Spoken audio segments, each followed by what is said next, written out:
The story starts with a noblewoman named Anastasia and her fiancé, the Crown Prince, breaking their engagement. It happened during a gathering of nobles. Anastasia, in front of the audience, expressed her difficulty in understanding her fiancé.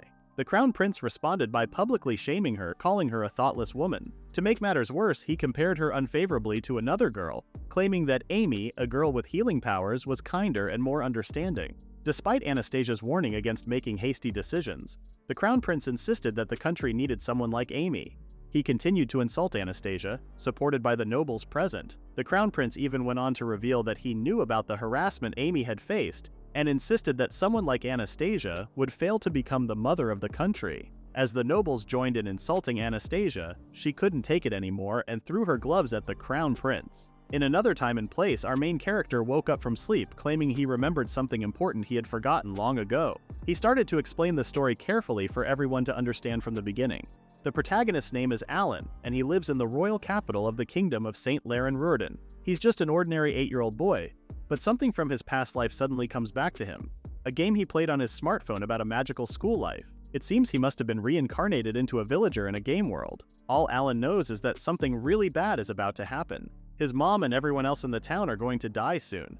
He decides to delve deeper into the dream he had earlier, which seems to hold the key to the rest of the game. In the game, Anastasia challenges Amy to a duel by throwing her gloves. The Crown Prince steps in to represent Amy when she has no one else to support her. Anastasia ends up losing the duel to the Crown Prince, and later, on her way to a local monastery, she gets attacked by bandits and disappears. But things are about to get even worse, according to Alan. The bandits who attacked Anastasia were sent by the Crown Prince, leading to a power imbalance and sparking a civil war that crumbles the kingdom's political stability. This chaos gives the East Empire an opportunity to attack, defeating the exhausted royal army with lightning speed. Alan knows this is a terrible situation, and he's determined not to let their stupid antics disrupt his life in any way. When he started shouting like that for no reason at all inside his room, naked, his mother came in and asked him what had happened. He explained that he had been having weird dreams.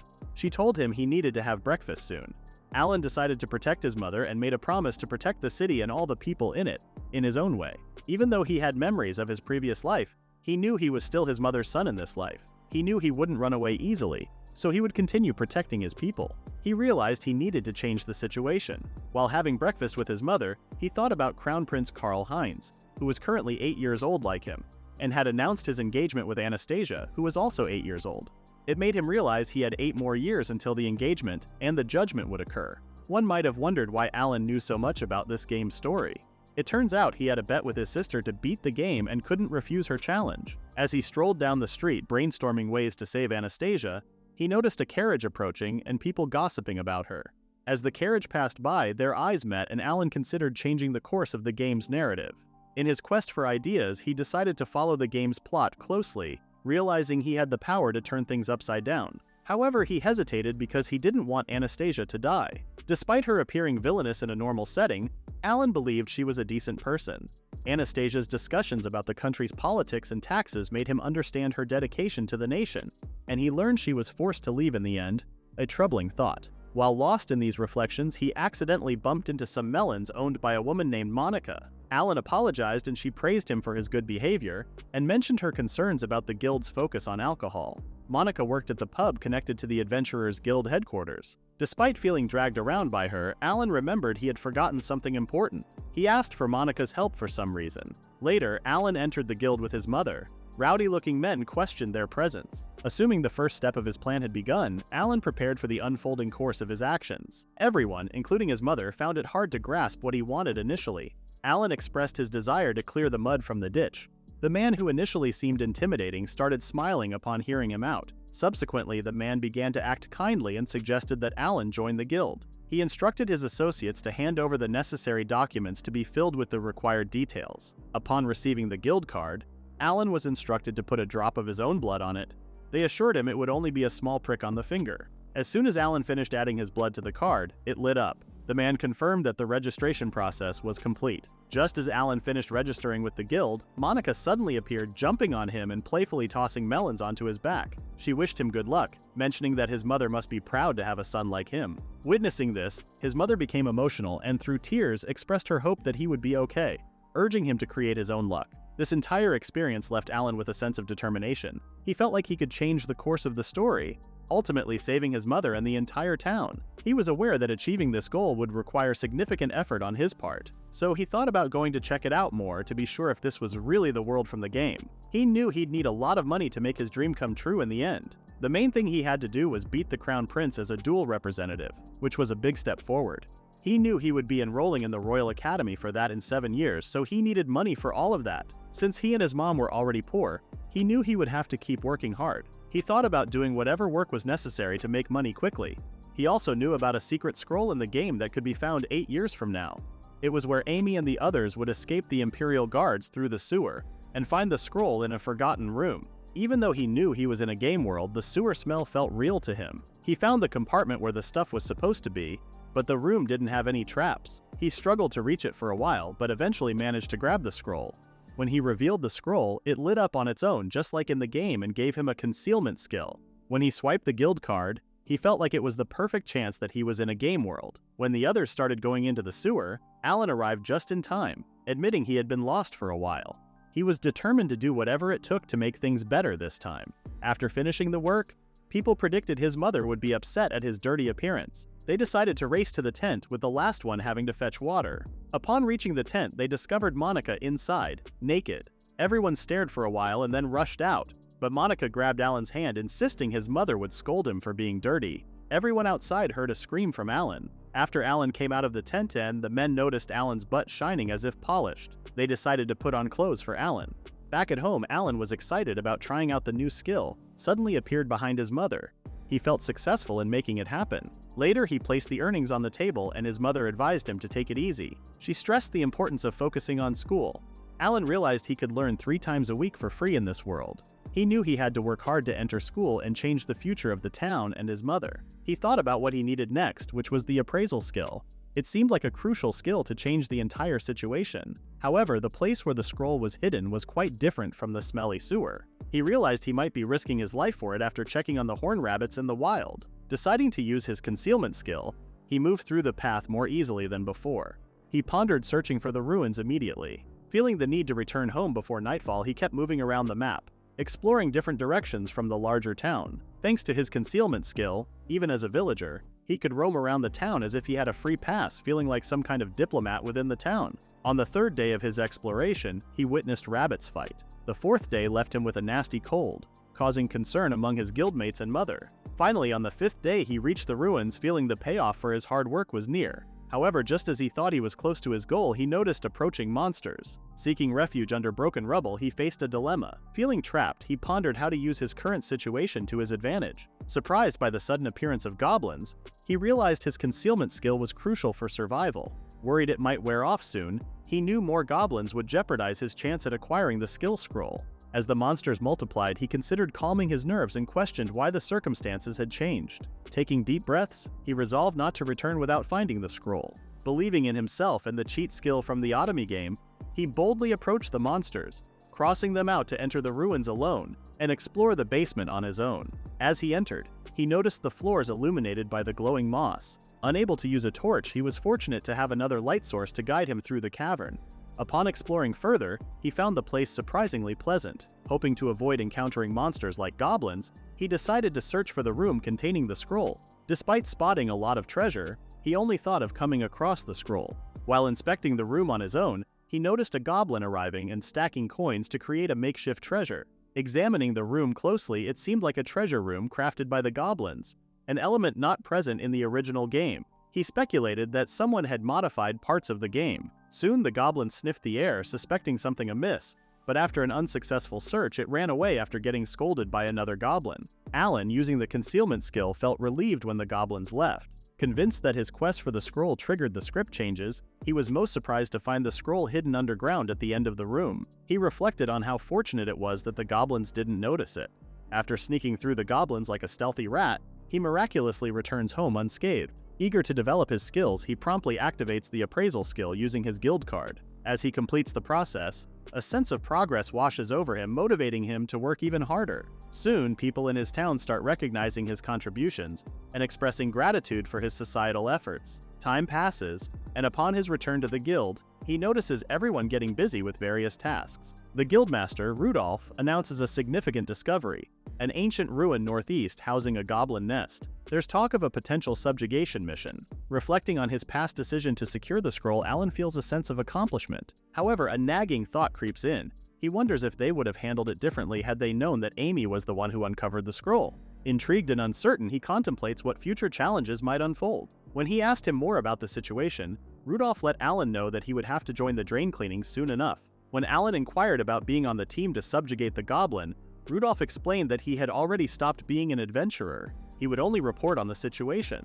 When Alan pointed out that he must be too skilled to leave the career, Rudolph ended up showing his leg, which was nothing but a prosthetic. Alan realized that the situation was grimmer than he had hoped. It turned out that Rudolph had been hit by an orc arrow in his knee, and now he had to use the fake leg as a replacement. It was quite expensive and made it difficult for him to work. Despite this, Rudolph looked forward to Alan's career, believing that he would soon be able to swing his sword. Rudolph expressed that he would continue to look forward to it. Some of his men gathered around him to check out the map, and Alan observed that even after retirement, Rudolph was still loved and respected by everyone, making him an exemplary adventurer. From there, Alan kept himself busy with cleaning the drains as usual. The next thing that crossed his mind was alchemy, necessary for achieving his next goal. When his mother came in and asked what he was about to do, Alan claimed that he would go outside to buy some stuff and be gone until evening. Seeing him dressed up, his mother assumed Alan was going on a date. It appeared that Alan needed more than 10 million cents in his grasp, even though he required 15 in total to buy it. He started wondering how he could manage to obtain something so pay-to-win by earning money.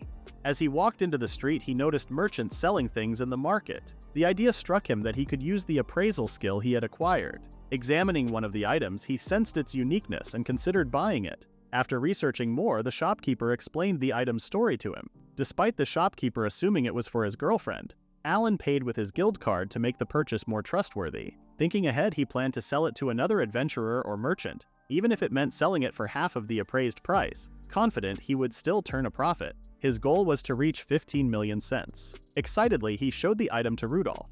After a thorough examination, Rudolph suggested consulting an expert for a better opinion.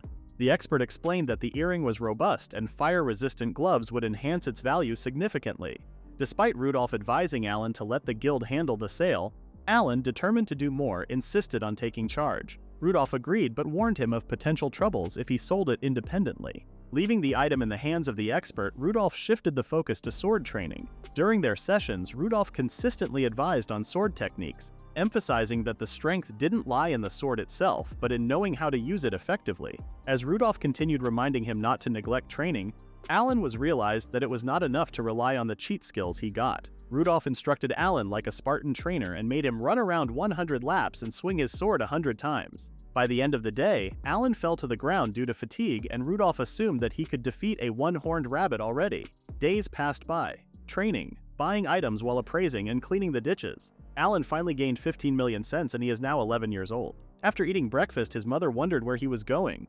He claimed he was going to the market. His mother started giggling at seeing his son all grown up. She reminded him not to stay out late since the next day would be something important. Alan went out and reflected on the past year of hard work paying off. Finding himself in a scary place, Alan decided to use his concealment skill to stay safe from the eerie eyes around him. After disarming his concealment, he stood in front of a store and used his appraisal skill to learn the password. When he uttered the password, the door opened as if by magic.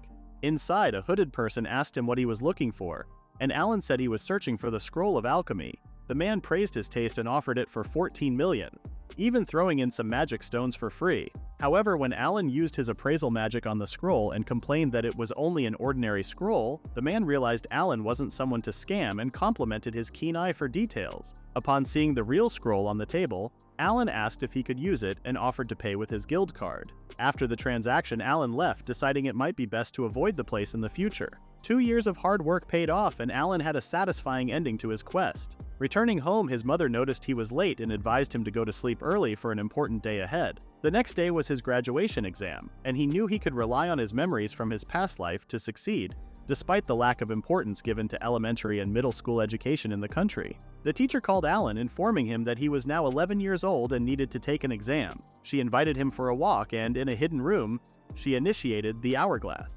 Alan recognized that the first part involved memorization. As he neared completion, the only challenging part seemed to be geography. Upon finishing the exam, the teacher was surprised to find that only an under of hour had passed. Despite her insistence on reviewing the answers, Alan felt confident and wanted to leave. When the results were published, the teacher excitedly ran to him, revealing that he had not only passed but achieved a perfect score in every subject. She thought skipping a grade at the age of 11 was impressive and believed it would be a strong recommendation for high school admission. Expressing his desire to attend high school, Alan learned it was 4 years away.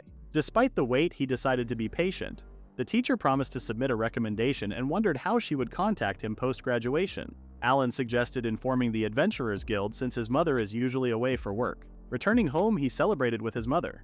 She gifted him a dismantling knife, an item he had always wanted. Overwhelmed by the realization that his mother spent a significant portion of her income on the gift, he cried. His mother comforted him, expressing her only wish for his happiness. He vowed to save money for high school, and although his mother felt sorry for not managing it herself, he assured her he would protect her without faltering. Not long after, he received a notification that the age restriction no longer applied to him, allowing him to take the entrance exam. Simultaneously, Alan became an F-rank adventurer. At this moment, he felt like there would be more than 3 years until he reached an important stage in the game. Contemplating the harsh fate ahead, he considered putting an end to it all. Monica burst in, shouting congratulations for his achievement at such a young age, but Alan dodged her. The pub patrons joined in, praising his improvement each day. Rudolph entered and patted him on the head, making him realize his value to them. Rudolph explained that even without the protection of a swordsman or warrior, Alan would be fine. This protection worked like a divine blessing, boosting proficiency and allowing special abilities. Amy had the divine protection of healing, and the Crown Prince had protection for fire and hero skills, making him the true protagonist-class hero. Despite being currently crippled, Old Man Rudolph had the protection of a swordsman, showcasing his immense talent in swordsmanship. Alan, a commoner with no special protection, considered it normal. For now, he knew he needed Rudolph's guidance to improve and eventually reach E-rank status. Rudolph said it would take a while because he had been cleaning ditches. Now he had to gather herbs and hunt horn rabbits. He warned Alan to be careful since they hadn't been outside of town before. Alan planned to start the quest the next day. Alan finished the quest in 2 days. Knowing about the game made it easier, but the horn rabbits were still tough to deal with. Using the knife from his mother, Alan leveled up their skills. He set his sights on the Valley of the Flying Dragon, seeking wind magic from the Book of the Wind God. He needed to improve before the high school entry exam, which he saw as the start of their adventure. In another time and place, Amy faced a fierce monster with Carl. The dragon creature accused her of killing her husband despite Amy's protests. The monster attacked relentlessly, and Amy realized things weren't getting better. She unleashed an offensive barrier to finish the monster off, but its child suddenly attacked behind her. Carl saved her, and despite Amy's regret, he consoled her, saying it had to be done. That's how Alan remembered the game event. The magical fantasy and thrill of school life kept replaying in Alan's mind. He reminded himself of the need for the Book of the Wind God. Remembering how they had been called robbers by the wyverns they killed while looting, he felt a sense of emptiness in Amy's tears. Feeling the world becoming dangerous, Alan resolved to be cautious on his way to the Valley of the Flying Dragon for the book. He believed he had prepared well in Friesen Village, the closest to the valley, so he could trek there in a day. Aware of ferocious demons in the mountains, he wanted to avoid unnecessary fights. Using his concealment skill, he aimed to steer clear of danger and make it back safely. Just as he felt the need to have prepared better for climbing the mountain, he noticed the wyvern flying above his head. As he surveyed the landscape, the Valley of the Flying Dragon looked amazing. The main difference between dragons and wyverns was that dragons could breathe fire and roar, while wyverns couldn't. This made wyverns weaker than dragons. Despite these thoughts, he knew it wasn't the time to dwell on them. Instead, he focused on building a camp before sunset. Using his alchemy magic, a skill centered around crafting abilities, he quickly set up the camp. He considered what more he could do with his magic, such as crafting and strengthening weapons, armor, and potions. With magic stones, he discovered he could even maximize the ability to build wagons, huge forts, and even an item against the last boss, which turned out to be a darkness-corrupted Anastasia. This item would temporarily weaken Anastasia. After spending too much money and 3 years of hard work on his skills, he wondered if it would be enough. After a night in his camp, he restored the place to its original form in the morning. He then decided to visit the Temple of the Wind. Despite the constant attacks from the wyvern creatures draining the strength of anyone who approached, Alan confidently navigated the area using his concealment skill. When he arrived at the Temple of the Wind, he noticed a black wyvern lord lying in the middle. As he checked to see if it was asleep, contemplating sneaking in to collect a book, the spirit of the wind god called him out. He felt paralyzed and was told by the wind god that he had to ask a favor. Despite trying to use his concealment skill, it didn't work. The wind god showed him a scroll preventing him from leaving, clarifying that he wasn't there to harm him. As he pondered the situation, the man introduced himself as the god of the wind. This introduction made Alan feel doubtful. While waiting for the wind god's favor, he observed the god handling the wyvern, named Jerome, throwing it around and asking it to wake up. When the wyvern finally woke up, the wind god claimed that Alan would be helping them. Jerome introduced himself as a wyvern lord. When asked to shake hands with Alan, Jerome hesitated and hid behind the wind god, who assured him it would be fine. The wind god then revealed that Jerome had fallen in love with another of his kind named Melissa, possessing traits of a sky dragon. Alan was not privy to the full details, but the wind god insisted that Alan needed to make their love story come true. If successful, divine protection would be granted and the scroll would be handed over as the wind god took responsibility for it. Alan realized it was impossible to take the book from the wind god. Alan felt that he would need to keep listening to the wind god, who promised to give rewards. The wind god didn't know much about lizard romance, so he left everything to Alan and disappeared. Alan then wondered about Melissa's appearance. From a distance, they observed the female wyvern, and Jerome kept hiding his face out of shyness. When Alan noticed a ribbon around Melissa's tail, he realized she must have been the boss of a mission defeated by Amy and the Crown Prince. He understood the potential consequences if he hadn't arrived in time.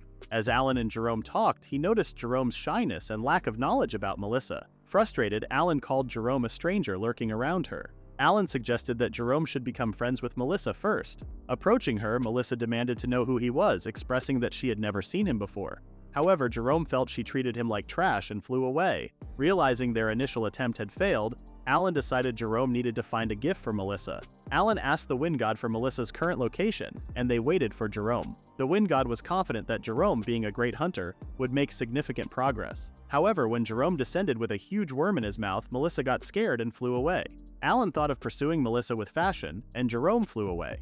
However, it was also a failure. The wind god speculated that Alan might have another strategy. Alan believed that dressing well was more important than trying to look fashionable. He considered gentlemanly clothing from his past life, including a suit and necktie. He decided to create them using alchemy with magic stones from goblins. Alan ended up making a huge tie for Jerome, boosting his confidence. After using his abilities, Alan got tired, but Jerome was happy with the new attire. The wind god then opened a window to show Melissa. They suddenly heard a scream and Jerome's eyes widened as he discovered Melissa was in danger, surrounded by many dragons. While in panic, Jerome flew away to save his dear Melissa. When they reached Melissa, Jerome fought the surrounding wyverns to protect her. Jerome, surprisingly emotional, insisted they stay away from Melissa, shocking her. Despite dragons picking fights with Jerome, he pleaded with Melissa to run for her safety.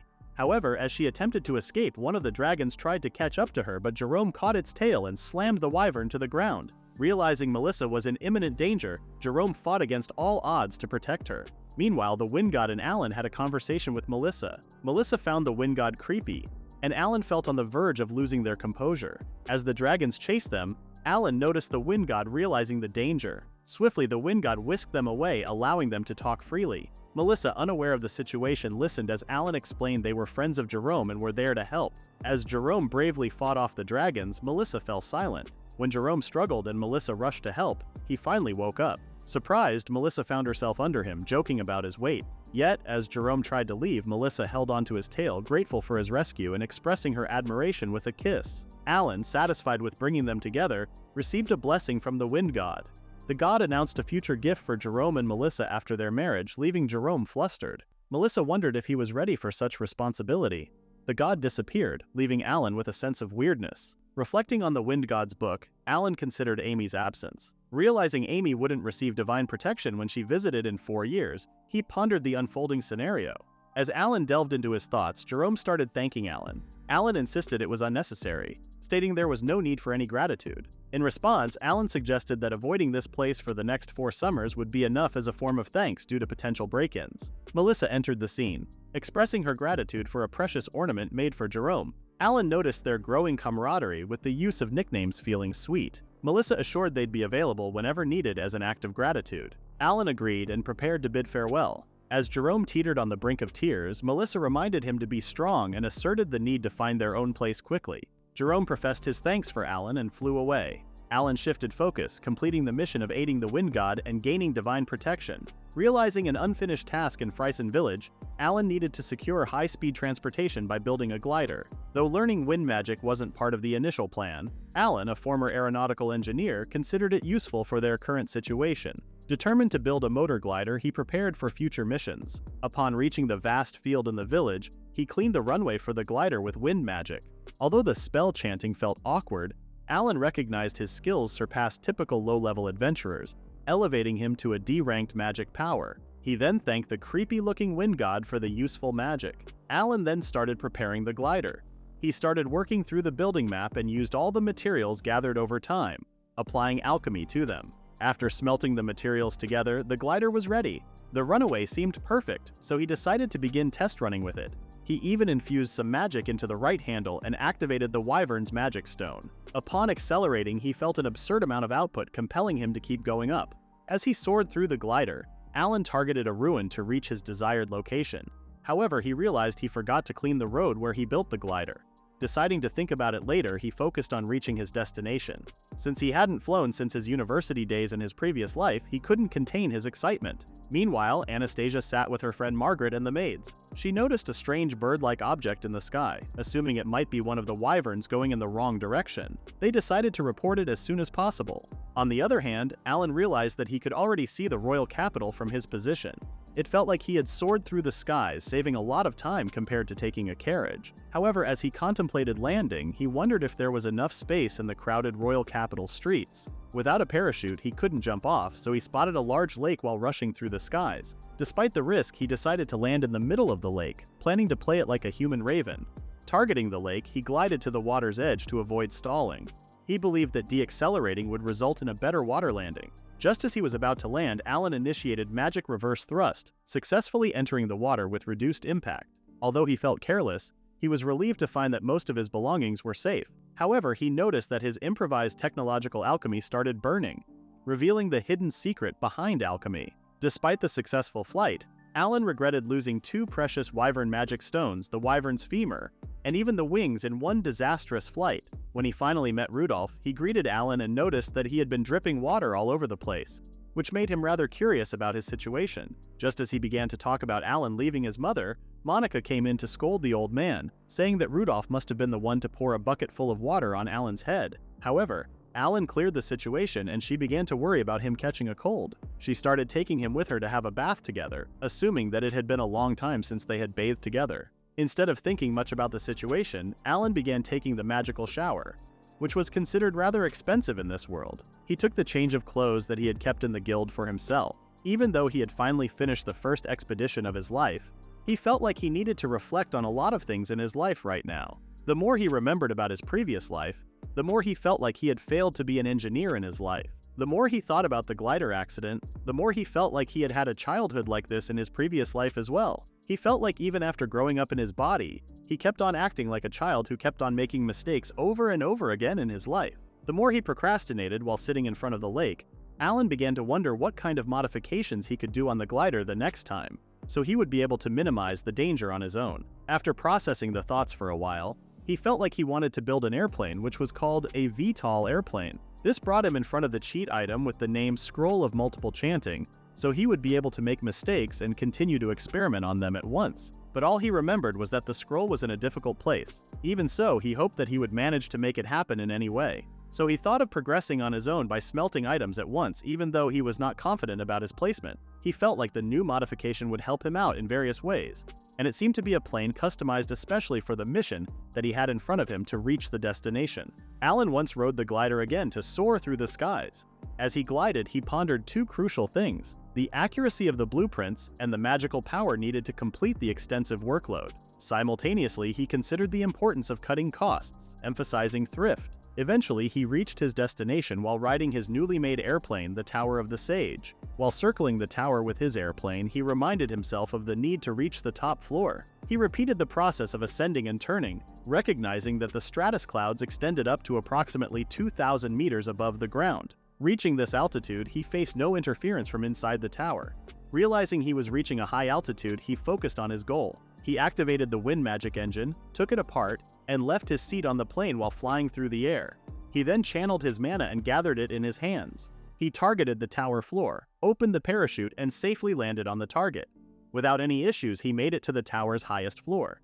Despite his fear of heights, he entered his parachute into a storage state, grabbed onto the wiring, and successfully climbed the tower. Feeling accomplished, he stood in front of the treasure he had been seeking, considering the glider missile operation a huge success. After a brief rest, he approached the coveted item, a scroll, with a sense of immediate acquisition. He didn't want to waste time as the skill was already secured. Alan felt he was close to his final destination, only needing to decide on another skill. However, the realization that he had to leave this high position made him anxious. Gathering the best possible skill for now, he prepared to move forward. Once there was a wise sage who used to help people all over the world. He didn't need to chant any magic spells to use his powers. However, one day, while on his way to the village of elves to share potion ingredients, the sage tragically perished. His soul became trapped within a magical scroll. This scroll was the final item needed by Alan, but to find it, he had to navigate a tricky path hidden in the Forest of Illusion, where the elves dwelled secretly. Even though Alan knew they would eventually have to go there, they also knew they had no immediate business in the elven village. The events involving the village were set to happen much later,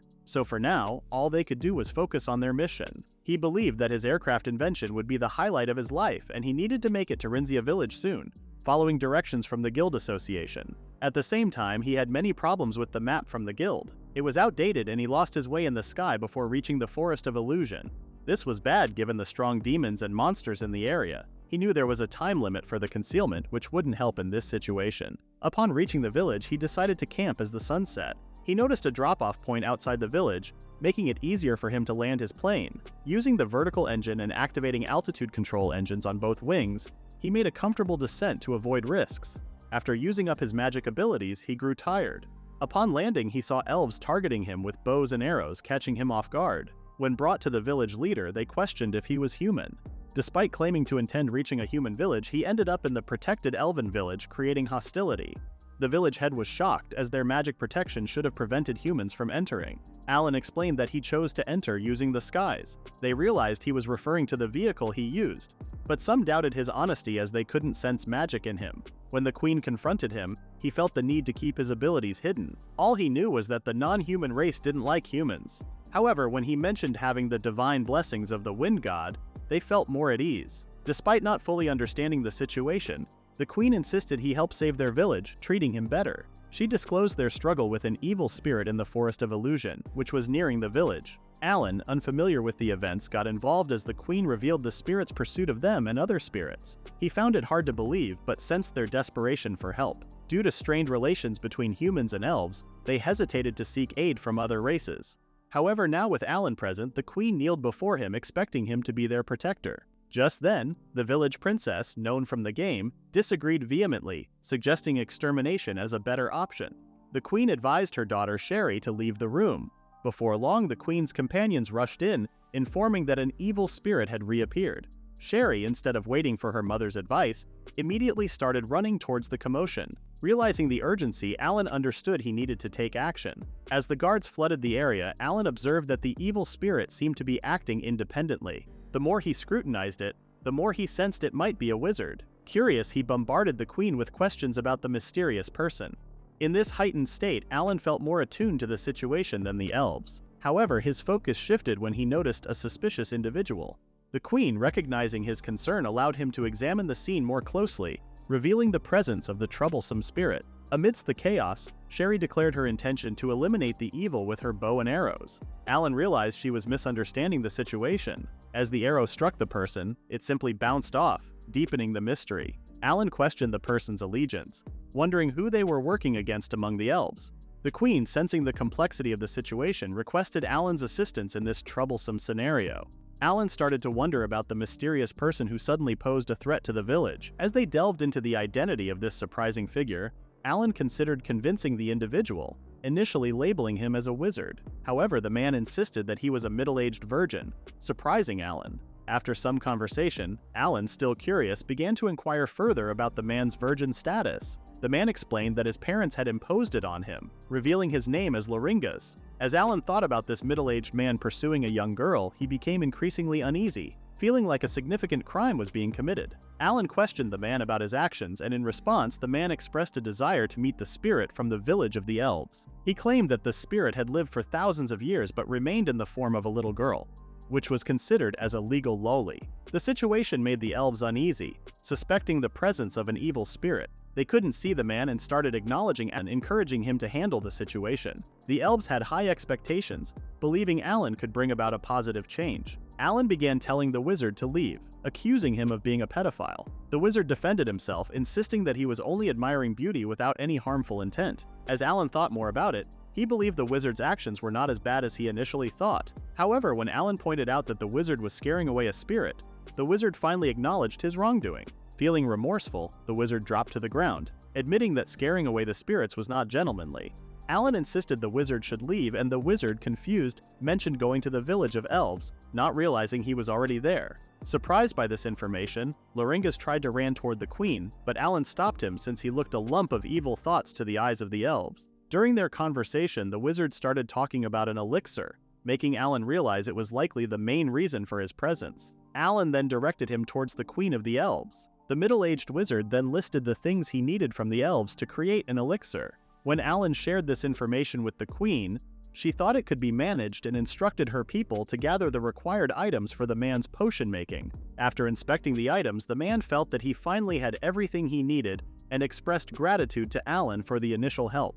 As soon as the man left, cheers erupted from everyone, including the queen, who perceived him as someone superior. Even Sherry, captivated by him, assumed he must be beneficial for the elves. The villagers kept urging him to take a break in their village, and Alan spent time in the hot spring within the elven village. As he sat alone in the spring, he reflected on the situation and felt like he might have done something wrong during the entire event. An elven individual then approached, suggesting that he should watch his back, making Alan uneasy about the man's intentions from the start.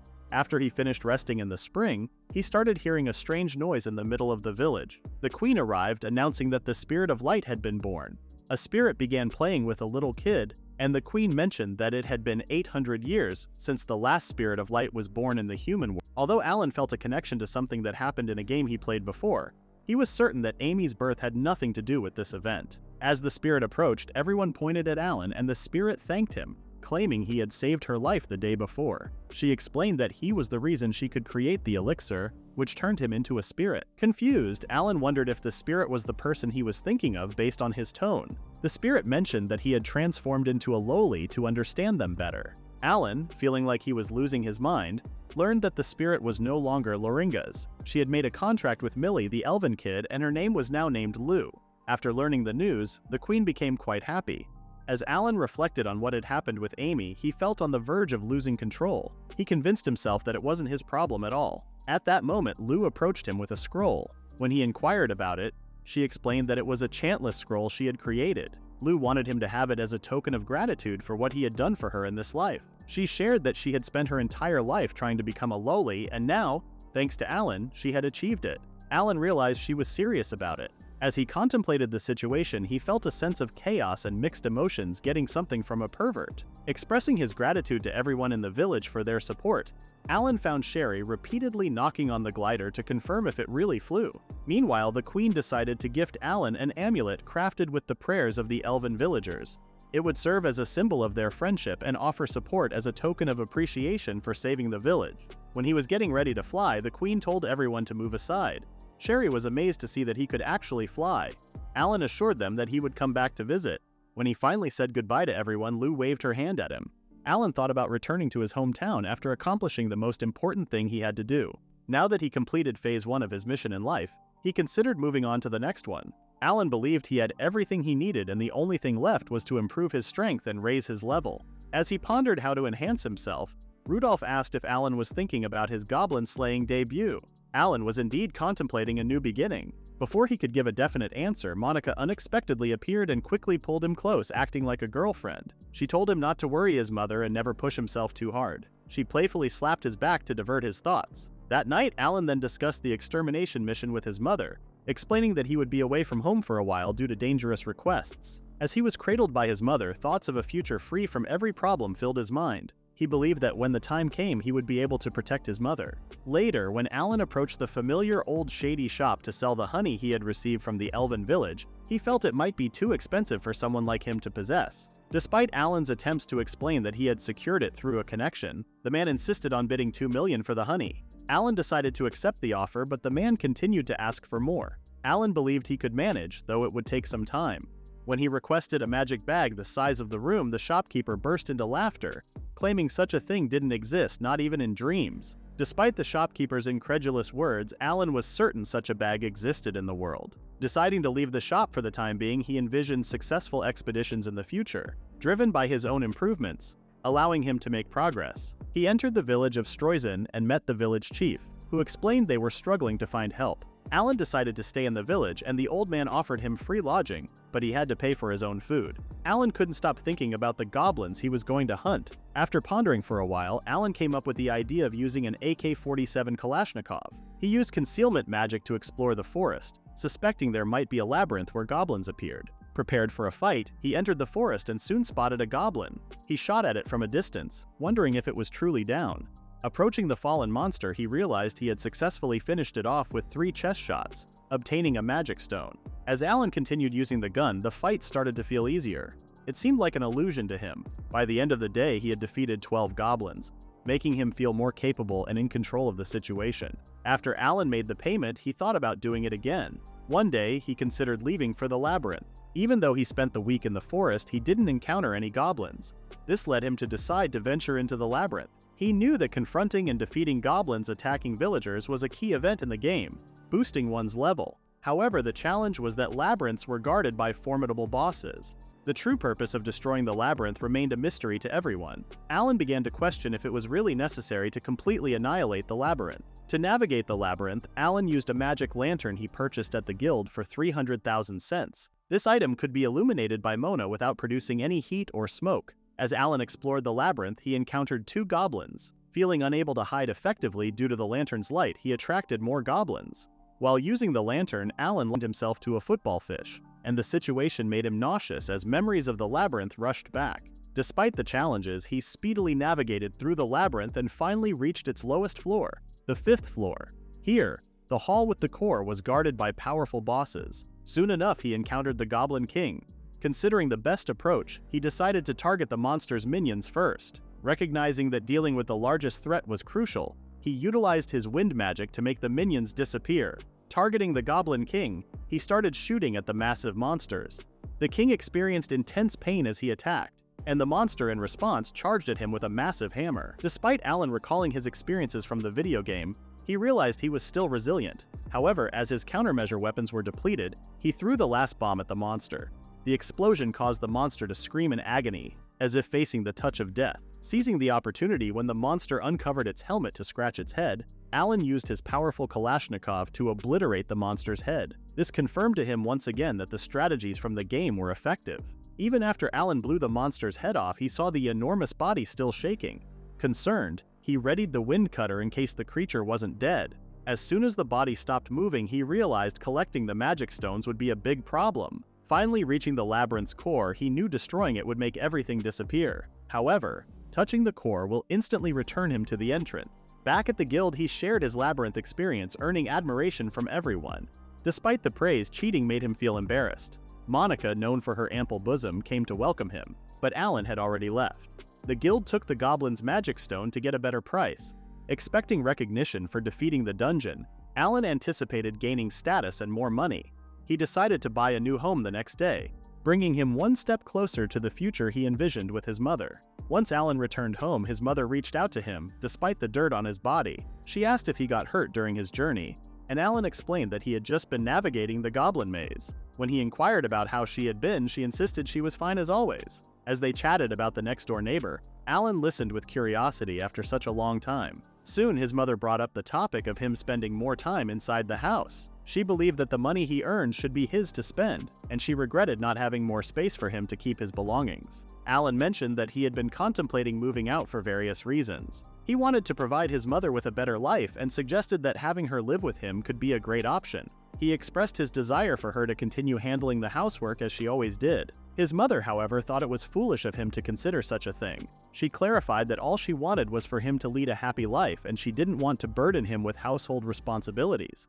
Realizing that Alan had the next day off, they decided to look for a house. They soon reached out to Rudolph to discuss the idea of a new house. Alan's mother asked about Alan causing problems for them, but Rudolph said Alan was doing well. They formally introduced themselves to the old man, who praised Alan as the most promising with a perfect track record. The old man mentioned that Alan was a low-ranked adventurer, and when parties were brought up, Alan felt the need to organize one but worried about minimal commissions. Discussing living arrangements in the guild, the old man advised against it. Alan then inquired if the old man could recommend a good real estate agent for them. Not long after, Monica came in and asked Alan if he was thinking about moving out. They chatted for a while about it, and when Alan mentioned considering a new place, Monica suggested he could come to her house anytime. This made Alan even more nervous. He couldn't quite grasp her intentions at first. Monica went on to explain that her father manages an apartment building and offered to show Alan and his family around. She thought it would be a great idea for them to check it out. The old man chimed in, agreeing with Monica and stating that they would all be safe there. When the topic of money came up, Alan felt reassured. The housing prices had been increasing, so he thought they would be fine with Monica's offer. Before they left for her place, Alan's mother insisted she greet the guild members for a while. Monica then approached Alan, asking what he imagined after hearing her inviting him to her house. Alan understood she was teasing him, and they all headed to the streets to check out the apartment building where Monica lived. Monica claimed they could have the top floor, mentioning it wasn't popular because it was challenging to navigate. However, Alan thought it would be easier for them since they had to reach the 5th floor in their current housing situation. Upon entering the room, Alan realized it was more spacious than his previous one. He considered making the bigger room his bedroom, as it offered a clear view of the city, and he could fit many things in there. When his mother understood the pricing, she thanked Monica for helping them. She mentioned that Alan could be considered a good investment, a notion he found hard to grasp. When he returned to the guild, the old man asked about the situation, and Alan explained they stayed with Monica in the same building. The folks at the guild were impressed, watching someone so young showing genuine concern for his mother. Cheers erupted as Alan achieved something new. One of the guild members, Jared, invited the others in, assisting their filial boy Alan with moving furniture and luggage. Alan insisted they needn't bother, but they were determined to help anyway. Even Alan's mother thanked him for having such supportive friends. Alan started feeling happy about the situation. Witnessing this, he felt a warm glow inside despite knowing they weren't great in many situations. As they worked together to move out, Alan sensed they were an unusual group, lugging stuff around the house. Alan's mother even shed tears of gratitude during the process. After completing the task, Jared thanked everyone for being with him during the ordeal. As things settled down, the group suggested having a banquet to celebrate. Alan's mother expressed gratitude for the support they received and hoped to stay in the house for as long as possible. Alan, determined to improve his life, felt a strong urge to protect those around him.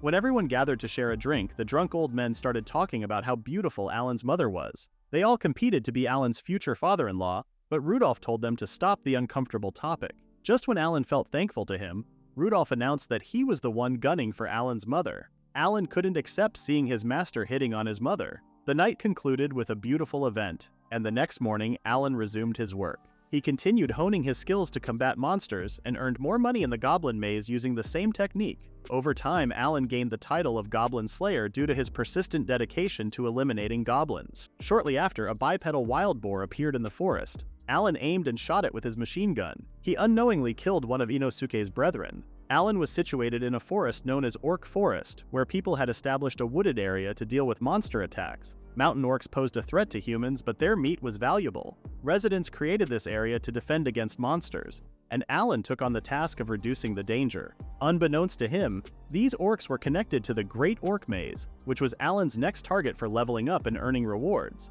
Alan used hollow bullets that deformed to increase the destruction area, primarily using them for hunting. Given the toughness of orcs, he used hummingbirds and Kalashnikovs for stronger opponents. He decided to venture into the maze the following day. In the evening, Alan savored the meat from the orc he had killed, experiencing a sense of ecstasy. Strangely, he even appeared in front of us naked. The following day, he visited the Grand Orc Maze. Similar to a regular maze, one had to defeat weaker orcs before reaching the boss. Instead of collecting meat, he gathered magic stones from them since there was no space for meat in his bag. Consequently, the final boss, along with the average bosses from earlier, awaited him at the end. He decided to employ the same tactics as before. Initially targeting orc sorcerers and priests, he created a smoke screen followed by activating concealment. Unexpectedly, the main boss counterattacked with magic.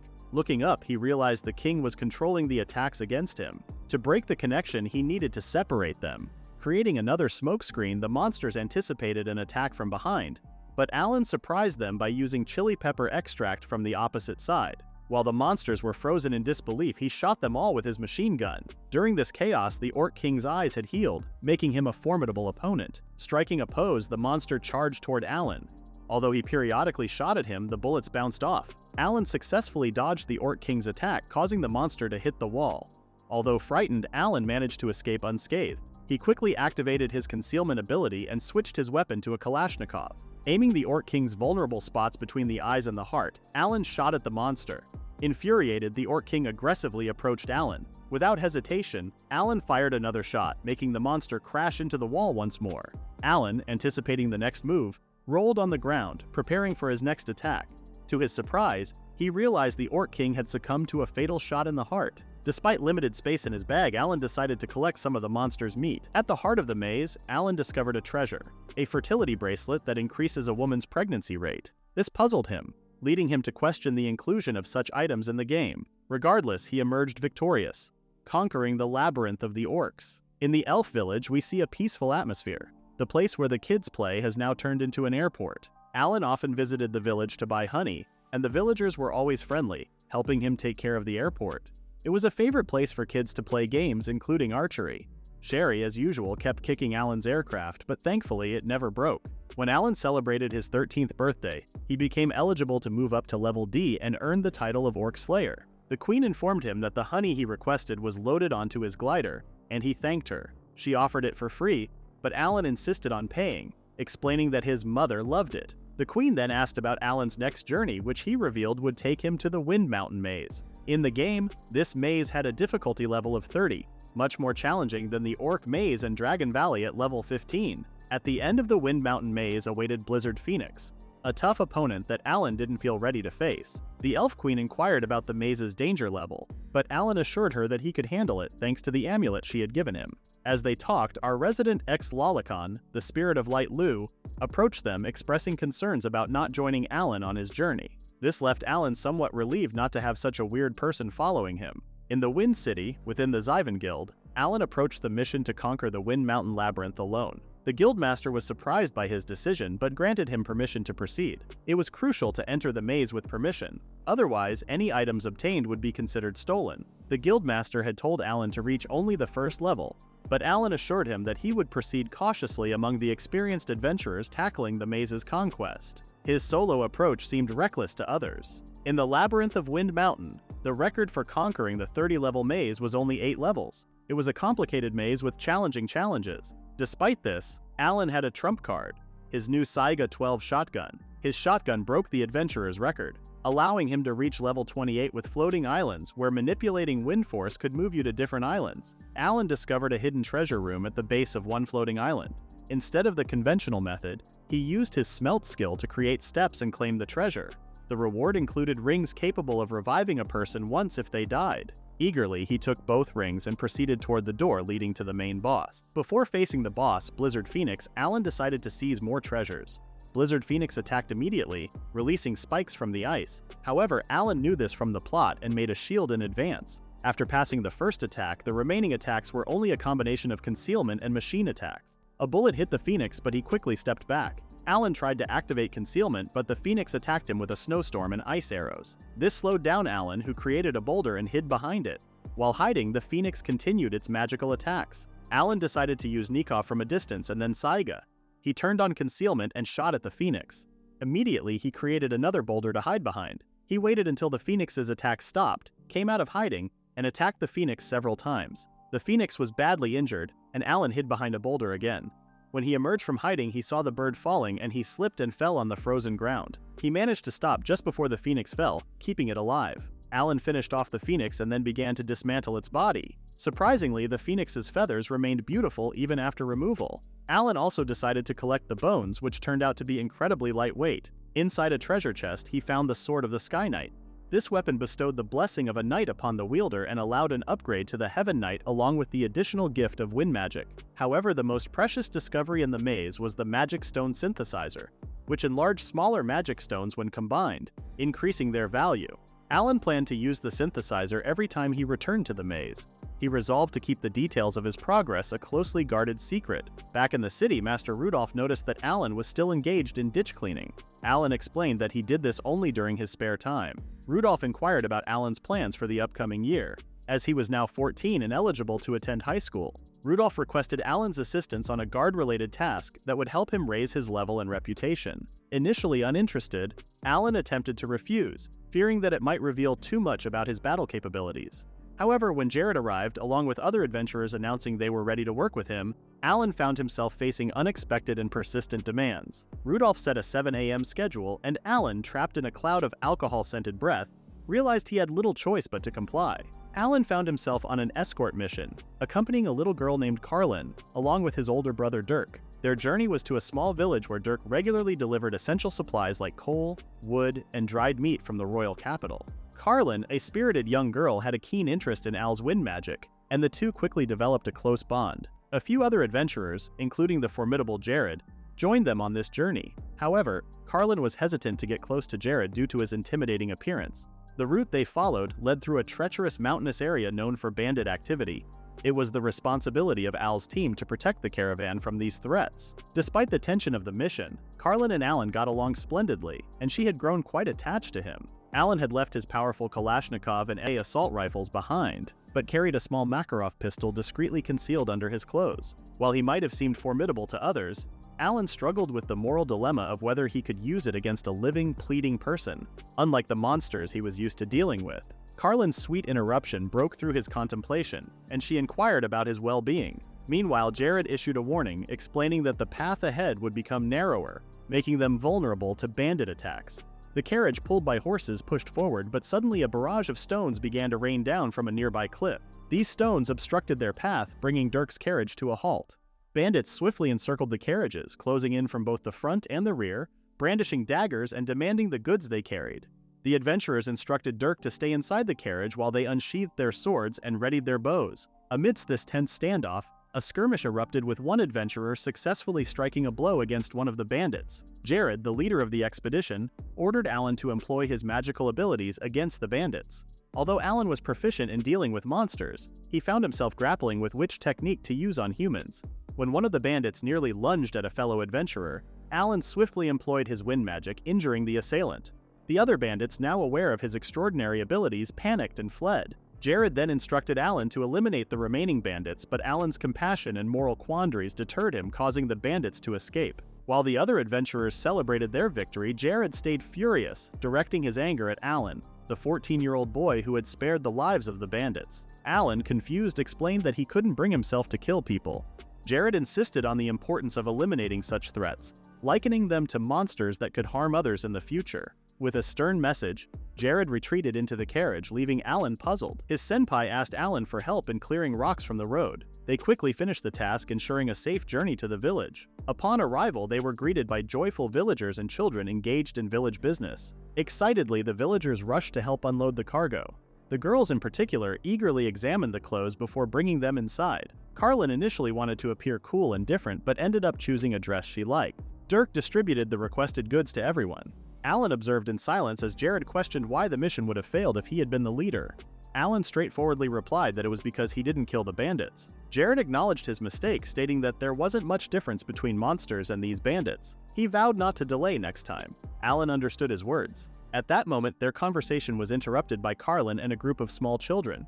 They were curious to see his wind magic. Jared decided to leave, allowing Carlin to entertain the children. As the sun dipped below the horizon, Alan continued demonstrating his wind magic. The kids eventually went back to their homes, and the evening brought a lively village celebration, a customary event for welcoming male visitors. Despite the villagers being gracious hosts, this village had a unique practice. Men from afar would come to fertilize the women to prevent their blood from thickening. During the celebration, Alan was surprised when one of the older women invited him to bed. Flustered, Alan questioned the peculiar customs, feeling like he had stumbled into an otome game. The group had planned to stay in the village for 3 days. The tranquility of the evening was disrupted by bed activity noises echoing from the neighboring rooms. Alan later noticed tired men emerging from their overnight accommodations, a common occurrence as they didn't have wives of their own.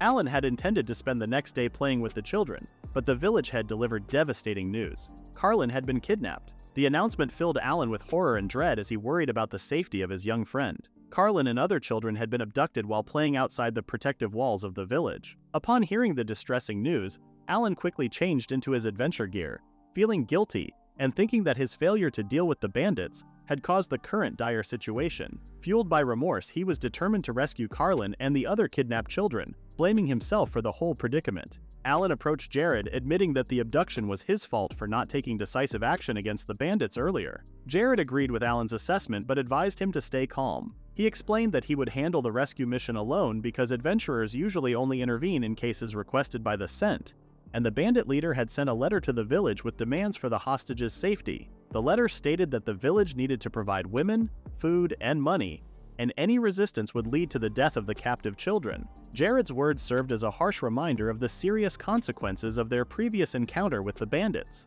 As Alan fell into a heavy silence, the other adventurers pondered the challenging situation. Jared then asked Alan directly if he was now prepared to kill the bandits in order to save the kidnapped children. Recalling Carlin's innocent and endearing smile, Alan responded with newfound determination, confirming his readiness to take lives to rescue the innocent. The adventurers decided to accept the village's request despite the moral dilemmas it posed. In this moment of crisis, Dirk, Carlin's older brother, grasped Alan's hand and implored him to save his sister. Alan gave Dirk his word, promising to do whatever it took to rescue Carlin. Accompanied by Jared, he embarked on a mission to track down and confront the bandits who had kidnapped Carlin and other children from the village. Jared explained that there were only a few places where the bandits could be hiding, and they were a couple of hours away from their current location. They reached a vantage point in the forest from which they could observe the bandits' hideout. The hideout was situated in a cave with a spacious interior, suggesting the presence of around 30 bandits. Alan was determined to approach the hideout stealthily, a decision that Jared initially found to be a reckless idea.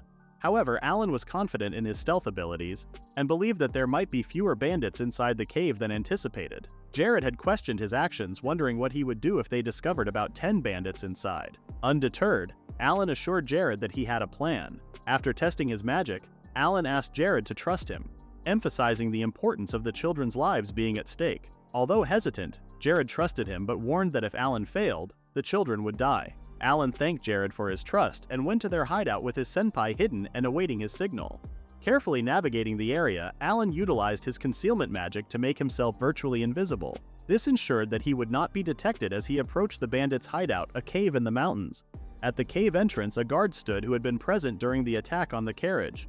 Despite his anger, Alan refrained from killing the guard and silently entered the cave. Using his appraisal magic, Alan assessed the cave's interior, realizing it was more spacious than he had initially thought. Now, his primary objective was to locate the abducted children inside the cave. As he examined the area, he counted about 13 bandits and identified 3 different paths within the cave. Along one of these paths, 2 children were confined in a cage, but Carlin was not among them. Determined to find her, Alan pressed onward, following the sounds emanating from a nearby door. Upon opening the door, he was met with a distressing sight, a man attempting to harm Carlin. Filled with rage, Alan swiftly used his fist to subdue the assailant until he no longer posed a threat. Carlin, frightened yet relieved, found herself safe once more in this perilous situation. Alan extended his hand to assure her safety. Carlin, with a mix of embarrassment and delight, almost shouted his name, but Alan quickly silenced her, urging her not to make noise. Calming down, Carl took her hand and led her to a secure place while he rescued other children. He sealed the room with a stone to prevent anyone from finding it, activating a concealment. Proceeding to the prison room with the children, Alan encountered a guard sitting with a gun. After a moment's hesitation, he shot the guard in the head, and the man immediately perished. Though the children were frightened and tearful, Alan urged them to be quiet. Taking them to Carlin, he reassured everyone, creating a thinner stone to seal the room from the inside. Asking the children to cover their ears, Alan drew a spell seal visible to the bandits. The children followed his instructions, and the bandits, unable to comprehend the situation, were blown away as Alan exerted his power. Because of the explosion, Jared was very surprised and realized that it was the signal he had mentioned. Alan told the children to stay inside, and he went out to check the situation. He saw a group of people terribly injured but still breathing.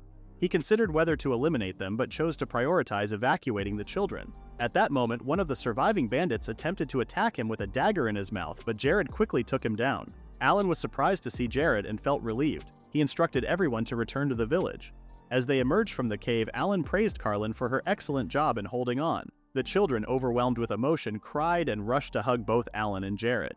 The heads of the bandits who had attacked the children were hung on the village's fence as a form of public humiliation. After this grim task, his senpai instructed Alan to prepare for their journey back to the capital. Meanwhile, the other adventurers returned to deal with any surviving bandits. In a world where failing to defend oneself could lead to death, The necessity of eliminating the bandits, as cruel as it seemed, was emphasized. This harsh reality was apparent to Alan, and it was a lesson he needed to learn.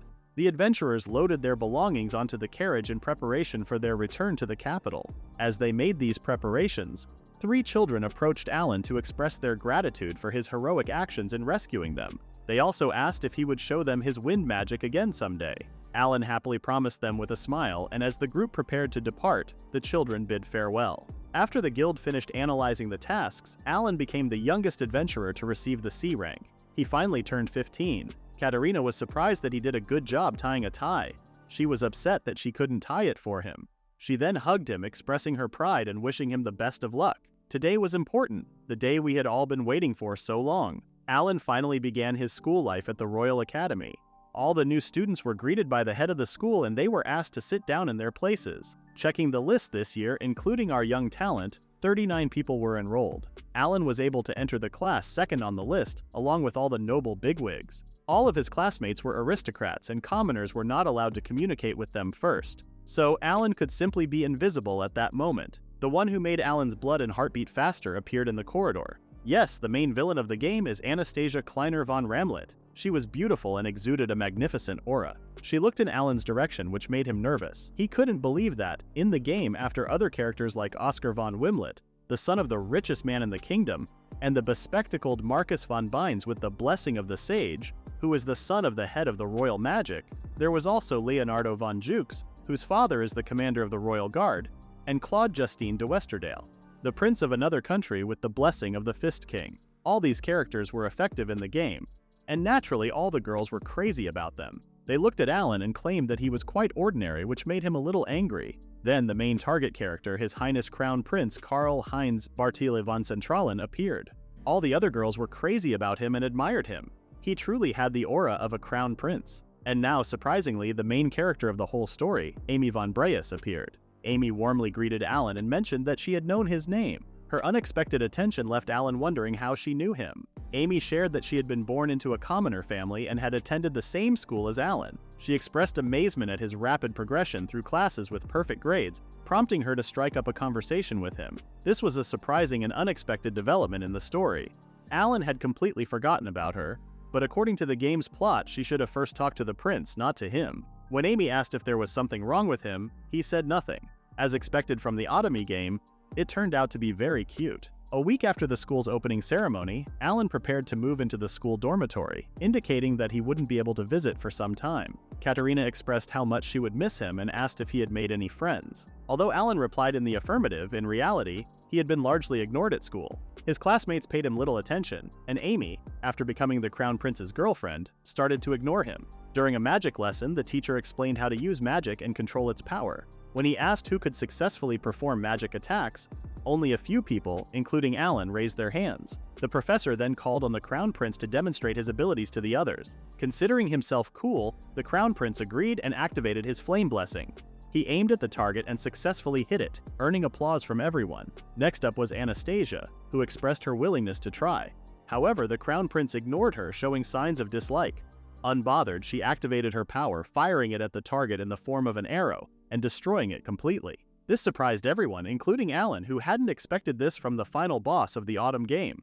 Instead of receiving admiration, the Crown Prince got angry, accusing Anastasia of mocking him. She tried to explain, but his anger escalated. Determined to show his real strength, he asked her to move away. As she did, he activated his power, but suddenly his magic exploded in his hand. Quick on her feet, Anastasia reacted by building a wall of ice, preventing further damage and protecting the rest of the students. She really wanted to talk to the Crown Prince, but when she approached, she saw Amy already by his side, holding his hand and using her magic. This made her angry. Alan worried that Amy's healing wouldn't work, but it did, and the Crown Prince woke up. Anastasia offered her handkerchief, but he ignored her, only thanking Amy. Amy, feeling embarrassed, mentioned she couldn't do more for him, which made Anastasia a bit upset. She left them alone. In the game, this part ends quickly, but in real life, healing takes time. Amy grinned, saying she didn't like Anastasia. She seemed like a bad person. After this, Amy and Crown Prince Karl became close, and the other girls became jealous. Anastasia's friends insulted Amy openly, showing no support. In the game, they disappear after the Civil War. At that moment, Anastasia appeared and told them they should feel ashamed for saying and doing vulgar things. She asked them to stop, and the girls apologized and obeyed her. At the same time, Amy, who was hoping for attention, made a cute face and complained to the guys that everyone was avoiding her. The guys supported her, and Amy used bullying to get closer to them. Alan thought that Amy's character was different from the one in the game, which didn't depict such events. He didn't know if everything followed the game's scenario, considering Amy was initially a commoner who later became an aristocrat. She had to attend an aristocratic school and faced bullying, relying on her sweetness and charm as her only way to succeed after graduation. Amy's shower scene puzzled Alan, wondering why the author portrayed these details. In the class, the girls supported either Anastasia or the Crown Prince, with no one supporting Amy. Although the girls tried to mock her, Amy defended herself. The Crown Prince's supporters understood he was using Amy to distance Anastasia, but they felt no sympathy for Amy because the prince ignored her. People outside the school aware of this might be plotting against the Crown Prince. People supported the egoistic Crown Prince who cared only about his opinions and ignored everything else, which saddened many. As for Alan's academic life, he lived in peace like a shadow, unnoticed by others. The summer holidays had arrived and students had to prepare a research paper for the break. This paper would significantly impact the class they would be placed in the next semester.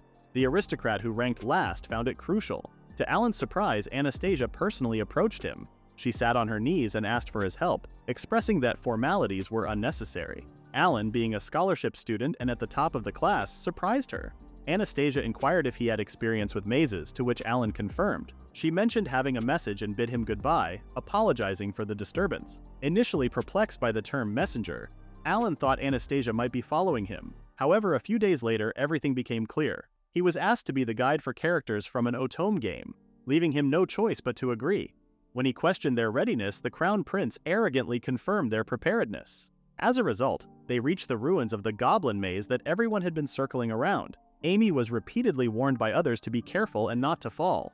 Anastasia got annoyed with the constant advice and felt cold in the game. Initially, they were supposed to be accompanied by other adventurers, but the game scenario changed when Anastasia turned to him inside the maze. Everyone was amazed at the glittering surroundings, but they complained about various things. However, when Amy started talking about the beautifully shining walls, opinions changed and compliments started pouring in. Alan, feeling annoyed, believed that Anastasia was on the verge of exploding. However, when he looked at her, he saw a beautiful sight. Anastasia looked divine and made Alan feel embarrassed. Amy inquired about the presence of monsters, but Alan explained that this place used to be a goblin maze, and adventurers had destroyed their nest, so there were no monsters now. The Crown Prince started complaining about the purpose of hiring them, and Alan apologized. Suddenly, Amy began searching for something, prompting Alan to ask what she was doing. This irritated the Crown Prince, and Alan once again asked for forgiveness. Everyone grew bored, and no one noticed Alan's stories except for the beautiful Anastasia, who found them interesting. Alan noticed Amy searching on the ground again, right where the appraisal scroll had been hidden before. Everyone reacted differently to this maze. Amy seemed surprised, lost in thought. When Alan asked her what she was thinking, she just said she was pondering the usefulness of adventurers. Amy was searching for the scroll in the exact spot it was hidden before, leading Alan to realize she was the same reincarnated person familiar with the world of Otome games. After finishing their exploration of the maze, everyone exited and people started approaching Amy again. Anastasia thanked Alan for seeing them off, and he smiled, considering it an honor. In the game, Anastasia had shown more jealousy, but now she behaved calmly. It seemed like the game world was slowly changing. Anastasia then invited Alan to spend time with her the next day, and he agreed. They decided to meet in front of the school gates. On the day of the meetup, Alan nervously waited in front of the school. Suddenly, a carriage arrived and Anastasia stepped out looking stunning. She apologized for keeping him waiting and they got into the carriage. She thanked him for agreeing to accompany her, and they shifted the conversation to the report of their recent expedition where they consulted with experts. Anastasia explained that she had arranged meetings with researchers in the fields of labyrinths and local historical ruins. Alan was surprised by her dedication to this endeavor. She told him that the Crown Prince and Prince Cloud of Western Dale were also involved in this report, and the success of this project was essential for their country's future and peace between the two nations. Alan felt compelled to assist her despite the challenges with the aristocrats. They met with various scientists and researched materials from previous reports, but initially none of the information seemed particularly useful. With determination, they persevered, working through their difficulties, and eventually, they managed to complete the report. Upon receiving the report, the Crown Prince dismissed it, claiming it was too lengthy. He requested that they summarize everything in just 3 minutes. Though Alan was irritated and had no desire to assist the spoiled prince, he noticed the pitiful look in Anastasia's eyes. Reluctantly, he explained the report to the Crown Prince, simplifying it so that he could understand, and said it was a great job. His Highness left the room, leaving Alan frustrated with the situation. Anastasia had apologized to Alan for the Crown Prince's behavior. Her sad expression weighed on him, and she seemed like someone forced into an undesirable fate. Despite his annoyance and frustration with the aristocracy, Alan continued to support her. As a result, their report was highly appreciated among the professors of the academy and outside the school. All people admired the two princes. Of course, the main author had to be indicated, and he was criticized for it. Alan luckily managed to have his name included, but he had to endure it until winter. After the winter, he planned to defeat the prince and others, following which he would drop out of school. Autumn arrived, signaling the upcoming cultural festival. While everyone was excitedly discussing the festival, Alan worried about the obligation to participate. He had already submitted a solo application, but then Anastasia approached him. She asked about his plans for the festival, and he, feeling embarrassed, mentioned he had already submitted a solo application. Anastasia suggested helping the Crown Prince, understanding the situation, and wished him good luck before leaving. Alan, confused, considered contacting Amy or Anastasia's group. He remained interested in their conversation, so he activated his concealment ability and hid in the room where they were discussing the festival plans. As expected, all the attention focused on Amy, while Anastasia seemed almost invisible. Everyone was thirsty, and Amy arrogantly asked Anastasia to bring them tea, claiming she wasn't busy. This annoyed Alan a bit, but Anastasia calmly agreed. The group decided to have tea in the garden, but Amy chose to stay in the room with Anastasia. Suddenly, Amy began questioning why Anastasia was there, as she wasn't doing anything. Anastasia coldly fell silent, prompting Amy to tease her, suggesting the Crown Prince deserved a cute princess, not someone like Anastasia. These words angered her, and Amy, acting like a clown, told her to smile. Anastasia, displeased with Amy's behavior, asserted that her status was still higher. Amy, different from the game's character, insisted they were all the same. Anastasia, getting angry, replied that Amy's behavior wouldn't undermine her status. At that moment, Amy portrayed herself as the victim, and the Crown Prince abruptly opened the door. Amy's manipulative behavior left Anastasia shocked as she tried to explain, but the Crown Prince refused to listen. He ordered Anastasia to clean up the room, and she complied without a word, gathering her belongings and leaving the office. In the corridor, Amy taunted Anastasia, suggesting she had stolen her fiancé. This was the breaking point for Anastasia, who attempted to punch Amy. Just then, Alan appeared, sneezed, pretended not to witness the confrontation, asked for forgiveness, and quickly left the scene. Anastasia, surprised to see Alan there, regained her composure. She responded to Amy with dignity, asserting that Amy was not worthy of the Crown Prince, and then she left.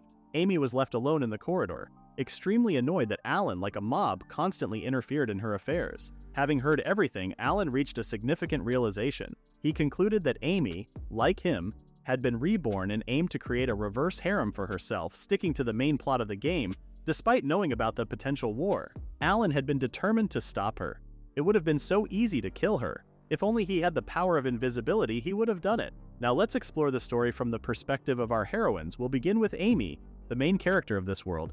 Amy was born into a poor family where she had to endure hardships. However, after being struck down by a carriage, her memories returned. She realized that this world was just an autumn game she loved playing in her previous life. Despite dying in high school due to an incident, she had no regrets about her miserable life and was happy to be reborn. In the end, she discovered that she was the illegitimate child of an aristocrat. Both she and her mother were taken into the Baron Breeze family. For an otaku like her, playing the harem game was easy, and she eventually entered high school Anastasia. Learning that commoners ranked second and third in the school surprised Anastasia. She asked her assistant to gather information about them. In second place was Alan, who grew up in a poor family but graduated from a commoner school with perfect grades. He was also an adventurer. The second was Amy, fortunate that her father turned out to be an aristocrat, blessed with special treatment. Anastasia decided to keep an eye on them, believing that these two could receive support from the opposition faction. In the office on the first day, she saw Alan, who seemed ordinary to her. She needed to be careful with him. Amy entered the classroom and drew attention to Mob, who took second place. She hadn't seen him before, so on the first day, she decided to greet and chat with him. Hoping he would fall for her, she realized he was ordinary, so she decided to ignore him. The main concern for Anastasia was the third student, Amy, who flirted with the Crown Prince, her fiancé. Anastasia worried this could lead to chaos in the kingdom. As the person in charge of the aristocrats, she wanted Carl to understand everything. However, Amy's low-level healing abilities took a lot of time, but they attracted the prince's attention. Carl trusted her too much, and Amy won the hearts of all the main men in the Automy game. Amy didn't care about bullying from other characters, but Anastasia, who had everything perfect, annoyed her. Anastasia was glad that in the end, Anastasia's life would end terribly. Anastasia saw that she was in second place according to the results of the last exam. Feeling defeated in front of Alan, she focused on studying. During the ruins expedition, Amy discovered that the appraisal scroll was missing. She thought there was no such scroll in this world with a difficult level, but for an experienced otaku like her, it wasn't a problem. Anastasia was glad she invited Alan as their guide and was amazed by his knowledge and hard work. Amy noticed Anastasia and the commoner getting along well and wanted to make him her faithful ally. Anastasia thought of inviting him to the team for a cultural festival, but Alan refused. In the discussion room, Amy angered Anastasia, but the Crown Prince appeared, disrupting her plans. After scaring Anastasia, he left with Amy, leaving Anastasia satisfied. She didn't give up easily, attempting to provoke Amy again. However, Alan appeared and prevented a catastrophe, angering Amy. Anastasia collected her thoughts and held on with dignity until the end. Anastasia remembered being saved by Alan in her room that evening. The following morning, Alan landed his plane and complained about how cold it had been. However, the chilly weather was just right for preserving the freshness of the luggage he had brought. He decided to open his stall. Later at school, the festival began, and Anastasia ran into Margaret, who invited her to explore. Anastasia agreed, and the two noble girls wandered around, eventually stumbling upon Alan's stall. To their surprise, he was selling orc meat.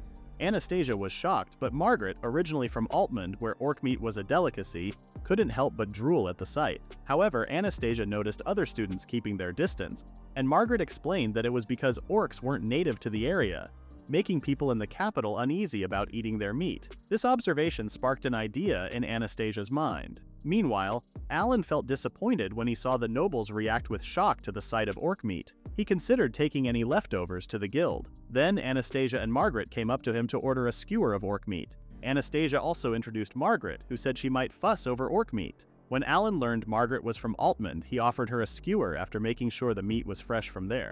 Margaret took a bite, and it felt like a scene straight out of Shokugeki no Soma. She couldn't believe such perfectly seasoned and high-quality meat could be so cheap, but Alan didn't mind since it was a cultural festival. Anastasia, knowing Altmund was quite far away, wondered how Alan managed to get the fresh meat. Alan said it was a secret route, an adventurer's privilege.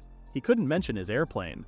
While they were munching, Margaret declared that orc meat was something rare and valuable not to be ignored in the capital. Anastasia also started enjoying the orc meat. Students who had been watching the two girls also became interested in trying orc meat. They started ordering from Alan's stall, and Anastasia and Margaret soon excused themselves. Before leaving, Alan genuinely thanked them, but the girls insisted they were just passing by casually. Alan then invited them to watch his orc dismantling show, but they declined and left. Alan then decided to visit the Crown Prince's exhibit later and resumed his business. After selling all his orc meat, Alan decided to explore other exhibits in the afternoon. He came across the Crown Prince's exhibit, but it was empty, with no receptionist in sight. The exhibit was titled, Life in the Kingdom's Downtown, portraying the life of a commoner in the capital. However, the display didn't accurately depict the real life of a commoner, making him wonder if a noble's understanding was that limited. While wandering around, Alan noticed some embroidery and met Margaret. She warmly invited him to their group's exhibit. Inside the room, he was surprised to find Anastasia in a simple one-piece dress. She explained that she had been kicked out of the Crown Prince's group, and Margaret invited her to join the embroidery exhibit, revealing that she was interested in embroidery in the first place. Anastasia sighed, admitting she had only been acting for the Crown Prince's sake. She asked Alan not to pity her and encouraged him to look around. As Margaret showcased her elegant and beautiful work, she eventually presented Anastasia's creation, which depicted cakes and fruits. Alan, not an embroidery expert, felt suddenly hungry after seeing Anastasia's work. Trying to clarify, he assured Anastasia that he didn't mean it in a strange way and complimented her piece. Margaret then informed Alan that the festival was ending, and it was time to clean up. After he left, Margaret noticed Anastasia's flushed face. Anastasia explained that her piece made her seem solely interested in sweets, to which Margaret agreed, teasing her about her big appetite. That very afternoon, the award ceremony began, and the exhibit by the Crown Prince won first place. Everyone praised them for shedding light on the lives of the poor through interviews. During his gratitude speech, the Crown Prince attributed the success to Amy's idea. Alan couldn't believe how they spoke highly of helping the poor, yet they would later discard the displayed food as trash without letting anyone eat it. Aware that Karl was the next in line for the throne, Alan foresaw trouble for the country in the future. With winter approaching, he worried about Anastasia facing condemnation. However, there was another step to take. Amy needed to face harassment from Anastasia and her friends, leading to her being pushed down the stairs. Alan believed that should be the turning point, but things were progressing too quickly compared to the original story.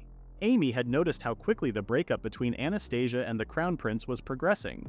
Based on the game, she was now certain that Carl's storyline was completely secure. She anticipated some obligatory harassment from Anastasia and her friends, but nothing was happening. Without the expected harassment, there would be no reason to blame or condemn Anastasia. Amy worried that the situation was deviating from the original scenario, and wondered if it was acceptable to complete the storyline. Meanwhile, Alan believed that even without the anticipated event, the engagement would still be called off, and Anastasia would find her own happiness. To Alan's surprise, the expected scenario happened. Alan overheard other students gossiping about Anastasia harassing Amy out of jealousy, even going as far as burning her pen. He could only sigh as the event unfolded. Alan expected Carl to confront Anastasia while defending Amy, but it didn't happen that way. Instead, he instructed her to confess her alleged crimes. Anastasia, however, denied the accusations against her and her followers. From Alan's perspective, it was evident that Amy had a strong influence over the other guys. He wondered how far Amy would go to manipulate them. Anastasia had told them not to accuse her without any proof, and reminded them that class was starting. However, Leo stopped her and said they were still not done talking. Anastasia then told him that she hadn't given him permission to touch her, emphasizing the significant status gap between them. Leo insisted he would only let go if she pleaded guilty, making Anastasia wonder if she was being threatened. Suddenly, Alan apologized for interrupting them and reminded them that their class was starting. Carl told everyone to get going, clicking his tongue in irritation. Amy wondered why Alan kept interrupting, acting like a nuisance. Anastasia tried to talk to Alan about his actions, but he told her to hurry to class. Anastasia realized Alan was helping her, just like he did with Amy before. Alan in turn noticed that Amy was orchestrating things on her own, expecting a condemning event to unfold. Amy smirked, pleased that her plans were going as expected. Later, a party took place, and Carl, as the Crown Prince, hosted it for winning an award with his exhibit. During his self-praising speech, Alan felt uncomfortable.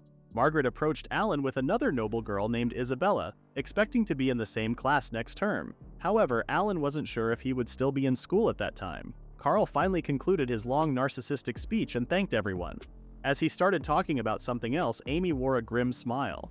Carl then called his fiancée to come forward. In front of everyone, Carl declared that he was canceling their engagement. Anastasia wondered if it was okay since Amy wasn't even a noble who cared about her country. Amy questioned why Anastasia wasn't reacting as she did in the game. Carl hugged Amy and praised her for being genuine and kind, unlike Anastasia, who he claimed was rotten. Amy, with a disgusted expression, secretly hoped Carl would criticize Anastasia more. Anastasia warned Carl that he would bear the consequences of his decision. Alan noticed that Anastasia seemed different from the game, lacking anger or regret. He realized that Carl had made Anastasia realize he had given up on her long ago. Carl cautioned Anastasia about her words, suggesting that the Ramslets, known for their arrogance, would regret their actions. He mocked the Ramslet family for only being famous for growing wheat, irritating Anastasia. Amy had a realization upon hearing this. Anastasia asserted that she could handle insults directed at her, but not those aimed at her family and her father, the Duke. Amy added insult to injury, claiming Anastasia was lucky to have Carl's affection in the beginning since she came from a humble background. Anastasia, shocked at Amy's betrayal, decided to file a formal protest from the Ramslet family to the Bryce family. Amy accused Anastasia of using her family's influence cowardly. Ignoring them, Anastasia chose to leave, prompting Amy to complain about her turning her back on them. Suddenly, Leo asked Anastasia to stop and suggested that, as a noble, she should solve the problem herself before crying in front of her parents. Even Carl told her to do something about her gloves. Anastasia was confused since such small things had no use in the situation. Carl then started claiming that the daughter of a mighty duke had not even put up a gamble, and wondered if it was even worth raising a daughter like Anastasia. Nobles who were against the Ramslet family just laughed at the sides, and Anastasia wondered if Carl was asking for a duel. Carl told her to think of it herself, and claimed that a crown prince like him should spell it out for her. Anastasia sighed, took off her gloves, and approached Carl and Amy. Amy complained, suggesting Anastasia should have done it from the start. Anastasia tossed her gloves to Anna, who pretended to be hurt. Amy felt like she had won. She made it seem like the gloves fell on their own, and Anastasia couldn't believe she was waiting to insult her. Amy wondered if the game was bugged since Anastasia didn't retaliate. Carl confirmed the duel between Anastasia and Amy. Amy was shocked that she had to fight, and Alan pointed out that she set things up, so she should. Carl assured her, saying he would represent her. Anastasia protested, questioning why Carl was making a woman duel. Carl clarified that Anastasia challenged them and he was just protecting Amy. The guys around Amy offered to protect her as well. Margaret worried about Anastasia, and when Carl asked if she had a representative, no one spoke up. Carl laughed, assuming the Ramslet family's daughter had lost popularity. Surprisingly, Alan raised his hand and volunteered to represent Anastasia. Shocked, Anastasia rushed to Alan, expressing concern about the dangerous duel against royalty. With a calm expression, Alan agreed. Confused, Anastasia repeated his words, and Alan confirmed that she approved of his representation. Anastasia didn't want to lose such a talented person like Alan. Carl then wondered who Alan was, and Amy whispered something to him. He recalled that Alan was the commoner who was his classmate and guide in the ruins. Since Alan was going to participate in the duel, he asked Anastasia about her request. Anastasia just wanted to retract the insults thrown at her family and apologize. Alan then asked for Amy's request. Amy asked Anastasia to stay away from her, Carl, and the rest of her harem members. Carl mentioned there were 5 of them and suggested a one-on-one 5 times in a row. Alan scratched his head, telling them to come at him all at once since it was a hassle. Carl asked him not to joke around and suggested finding more people. Claude laughed, finding Alan interesting. Alan claimed he was not joking and wondered if they were all scared of him alone. The calm-looking Claude suddenly got angry.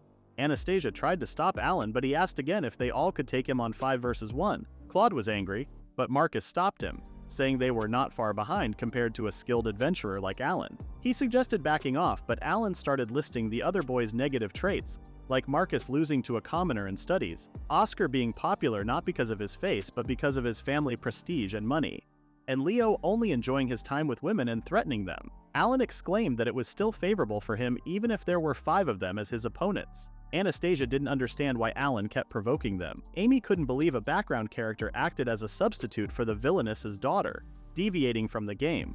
She saw Alan as an anomaly and assumed he was in love with Anastasia. Finding it disturbing, she couldn't fathom a commoner willing to die for the sake of love for a noble. Alan then asked Carl if they would accept his rules or run away. Carl, annoyed, warned him not to regret his decisions. Anastasia added another rule forbidding killing. Alan had forgotten about it and thanked her for including it. Oh boy, he was planning to kill 5 idiots from the start. Marcus thought it might look bad to the public, but still suggested accepting the rules. Carl agreed and declared himself as the witness. Suddenly, a nobleman raised his hand, offering to serve as the witness. Alan remembered him from the anti-Ramslet faction and found it unfair that the witness belonged to them. Carl announced they would start the duel immediately. Alan gave them 30 minutes to prepare, and Carl ordered him not to run away. Despite Alan appearing calm, Anastasia, Margaret, and Isabella were worried. Alan reassured them, claiming everything was fine, but Anastasia couldn't easily believe him. Alan was grateful for Anastasia having good friends beside her. Anastasia was at a loss for words. Margaret offered to handle things if an accident occurred during the duel, and Anastasia told Alan to resign as she didn't want to see his talent go to waste. Alan sighed and inquired if she had ever heard about the adventurer who became the youngest person to achieve rank C in the royal capital. The girls had heard it as a rumor, and Alan confirmed that it had been him all along. Anastasia was shocked, and Alan went on to list his titles, such as the youngest adventurer, member of the Goblin Labyrinth Explorers, Goblin Slayer, Orc Slayer, and Blizzard Phoenix Slayer. He concluded that the duel had been a sure win for him, but asked Anastasia to pretend to worry later. The girls saw him off, and Anastasia could only watch him leave. Meanwhile, Amy hadn't expected such a turn of events in the game. She thought Anastasia would just get beaten up. She believed Alan was just trying to impress the Villainess, but she was confident Carl wouldn't lose to him. Amy pictured Anastasia looking downcast at Alan's defeat and was pleased with the thought. She thanked Alan for the entertainment, knowing that as the game's heroine, the odds were in her favor. Shortly after, everyone became excited as they witnessed Alan's arrival. They were surprised to see he only had a dagger with him. Alan apologized for the delay, and Anastasia was particularly concerned about his choice of weapon. However, Alan unexpectedly knelt in front of her, pledging to secure victory for her. As the duel was about to begin, with the announcer signaling its start, Claude and Carl were already eager to engage. The duel commenced, and Carl and Claude rushed toward Alan. With a confident smile, Alan released a smokescreen that enveloped the training ground. Amy's boys had been flustered by the sudden smoke. Anastasia grew worried. Groaning sounds filled the air, piquing everyone's curiosity. As the smoke cleared, Leo, Oscar, and Claude were on the ground, with Alan standing among them. Margaret was shocked to see Carl and Marcus also down. Carl questioned what had just occurred. Alan seized Oscar, who pretended to be asleep, and pressed his dagger against his neck. He called for the referee, insisting that he admit defeat, or else he would stab Oscar and the referee would be held responsible. Flustered, the nobleman declared that Leo, Claude, and Oscar were out of the fight. The quick takedown surprised everyone, and Anastasia's worry lessened. Let's take a step back to a moment ago. Alan began by creating confusion using a smokescreen. While the others were bewildered, he used his gun and suppressors against Claude. The bullets he used were specially made to cause non-lethal injuries like breaking a bone or two. Alan kept releasing more smoke and approached the self-proclaimed magic genius. Marcus was in a state of panic, and Alan was relieved that Marcus hadn't cast any magic spells yet. Shifting focus to Leo, who was swinging his sword haphazardly, Alan needed to be cautious to avoid hitting innocent bystanders. He chose to clear the smoke around Leo and defeated him. Oscar, an archer without visibility, became helpless and was easily beaten. Among the chaos, Carl remained composed, showcasing his ability to cast powerful offensive magic. Despite the others acting spoiled, Alan treated Carl differently and struck him. Amy wondered what had happened because it was an unexpected situation. She knew the capture targets in the game were powerful, but she couldn't believe a random guy had beaten them down. Alan was ruining her dream world, and Anastasia was surprised, wondering what kind of person he was. With half of them knocked out, only Carl and Marcus remained, important figures in the game as the future king and prime minister. Alan asked them to surrender, but Marcus started threatening him and his family. Alan was impressed with Marcus using that card when he was on the verge of losing. He wondered if they were urging Alan to back off initially because they were afraid of losing to him. Alan pondered if Marcus's threat was towards the Ramslet family he represented. He asserted that Marcus should be clever enough to know who had the logic on their side, leading to the duel. Marcus claimed he was only protecting Amy, but Alan couldn't believe they were blaming Anastasia without proper evidence. He argued that it was Amy who provoked Anastasia first and got her hands dirty. While they spoke, nobody could hear their conversation, and Amy expected Marcus to defeat Alan with magic. Alan believed it would be proper for them to apologize to Anastasia and her family, calling them short-sighted despite being the future pillars of the country. He raised his hand, told them to reflect on their actions, and slapped Marcus. The referee announced Marcus was out of the fight, shocking everyone to see a commoner defeat 4 noblemen. Approaching Carl, who accused Alan of using suspicious magical gadgets, Alan told him to play fair. Amy claimed Alan played dirty and declared the duel invalid. Alan argued they didn't set such rules and pointed out Carl's cowardly actions for forcing Anastasia into a duel and insulting her in front of a crowd. Carl claimed it was because Anastasia did something dirty to Amy, but Alan asserted it was Amy who planted those rumors. As Alan tried to lecture the future king, Carl exclaimed that a commoner like Alan didn't know anything. He insisted he was forced to fulfill his role and no one ever tried to see the real him. He said only Amy understood him as if she had known him for a long time. In his mind, Alan agreed, acknowledging that Carl's character was predetermined when it was a game. Alan had pointed out that Anastasia was fulfilling her role as Carl's fiancée and had urged Carl to keep himself together for the sake of the country and its people. Carl couldn't believe that a future king was leaving one woman for another. He told Alan to shut up, stating that commoners like him wouldn't understand. According to Carl, the royals were there to protect and guide commoners, and unlike them, royals couldn't freely be with the one they loved. Carl exclaimed that he didn't choose to be born a royal. In response, Alan found him interesting and suggested eloping with Amy if he truly wanted to experience commoner life. Alan shared his own childhood experiences, recounting how he worked in the sewers with grueling labor. He described returning home to meager meals of wilted vegetables, a tiny piece of dried meat, and thin soup that barely covered the pan. Alan conveyed the hardships of sleeping on an empty stomach while yearning for satisfaction. He advised Carl not to act like a spoiled brat. The room fell into a deep silence as everyone absorbed Alan's words. Alan then told Carl that considering the well-being of the country and its people, choosing to stay with Anastasia would be the right choice. However, he added that it was too late now. Looking at Anastasia with a peaceful smile, Alan claimed that it was already his ending. Anastasia, filled with worry, noticed something behind Alan and urged him to look. Carl was casting a magic spell similar to the one that had gone wild during their class. Carl exclaimed that someone like Alan wouldn't handle his magic. He exclaimed his determination to protect Amy and unleashed his magical attack on Alan. Anastasia, feeling anxious, rushed to counter it with her ice magic. She feared that if things continued this way, everyone nearby would be consumed by the flames. The thought of witnessing Alan turning to ashes was unimaginable for her. Despite her concerns, Alan easily deflected the magical spell, casually dismissing it, and Carl too was sent flying away, crashing to the ground with a loud thud. Alan sighed as he deactivated his wind magic and summoned a witness. The witness examined Carl and declared him unconscious, declaring Alan as the winner of the duel. Margaret and Isabella were impressed by the outcome, while Anastasia could only gaze at Alan's retreating figure. Amy, taken aback by this unexpected turn, collapsed to the ground, realizing that everything was lost for her. She had proclaimed herself as the heroine of this world, convinced that her choices were always right. Alan had knelt in front of Anastasia and dedicated his victory to her. Flustered, Anastasia thanked him and tried to express her worries for Carl. Alan claimed Carl had just exhausted his mana and his life was not threatened. Anastasia was glad that Alan hadn't killed anyone. Alan was impressed that even in this situation, Anastasia was still thinking about the country and its people. Alan then excused himself, thanking her, alongside Margaret and Isabella. After that, Alan left, and Anastasia tried to call out to him. However, the witness reminded her about the final confirmation of the duel. She recalled she was the one who initiated the duel and felt responsible to clean things up. However, she was still worried about Alan. Afterwards, Anastasia ran hard as she recalled Alan's words that sounded like he would be gone forever. She then barged into Alan's dorm room and found nothing. Everything was all cleaned up. A maid then noticed her, and Anastasia asked for Alan's whereabouts. The maid claimed that Alan had requested a long time ago to clean the room as it was empty.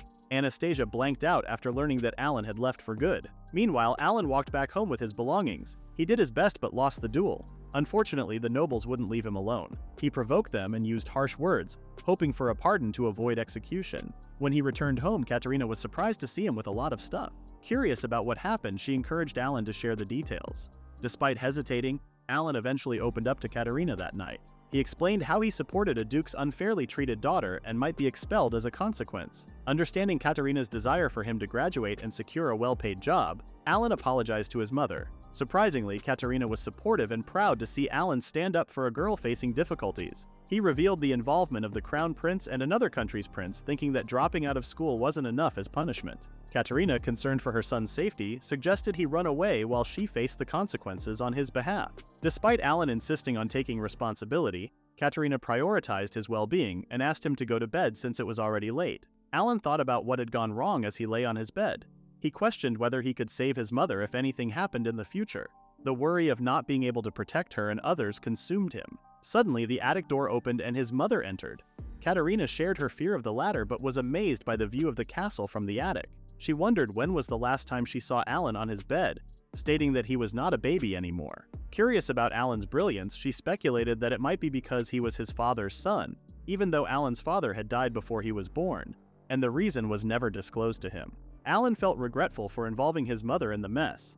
Impressed by Alan's actions, Katerina praised him for helping a girl in trouble and resembling his father. She believed that Alan's father would be proud. Alan, however, questioned this as he knew nothing about his father. Katerina expressed her readiness to fight anyone to protect her son. Despite Alan apologizing for troubling her, Katerina insisted she was proud of him. As Alan became more emotional, Katerina suddenly felt sleepy and sat down on his bed asking him to move. Although Alan reminded her that she had her own room, Katerina explained that she was scared to climb down the ladder. The next morning, Alan woke up feeling better after a night of negative thoughts. He had worried about being executed or something like that, but now he was just nervous from overthinking. Glad to be back home, he sat down for breakfast with his mother, wondering how long this calm feeling would stick around. Suddenly there was a knock on the door. Katerina wondered who it could be, and Alan, thinking it might be someone from the royal palace, went to answer it. Surprisingly, there was no one there. Out of nowhere, Monica, who had been hiding behind the door, playfully jumped on Alan, getting caught between his arms. She greeted Katerina with enthusiasm,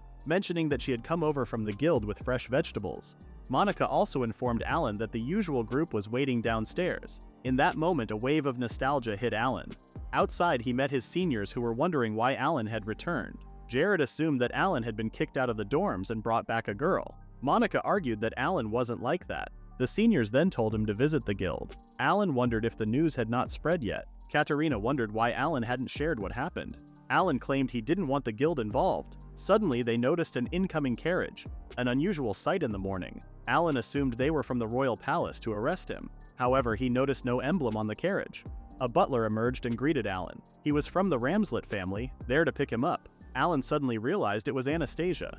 Alan was confused, so the butler explained that Gerhard Ramslet, the head of the Ramslet Duke family, had asked to meet him. Katerina, Alan's mother, stepped forward to protect her son, but the butler reassured her that Alan, their young lady's benefactor, would not be harmed.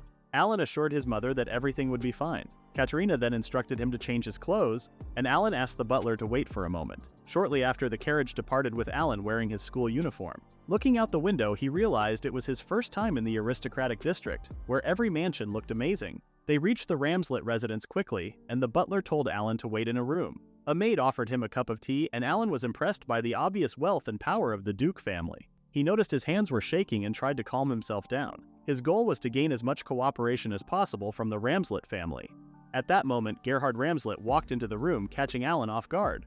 With a sense of dignity, Gerhard greeted Alan, who responded respectfully. Gerhard gestured for Alan to sit and then formally introduced himself, apologizing for the sudden summons. Alan assured him it was no trouble. Gerhard then expressed gratitude for Alan's assistance to his daughter, Anastasia, against the Crown Prince and Prince Claude. He thanked Alan for fighting on Anastasia's behalf.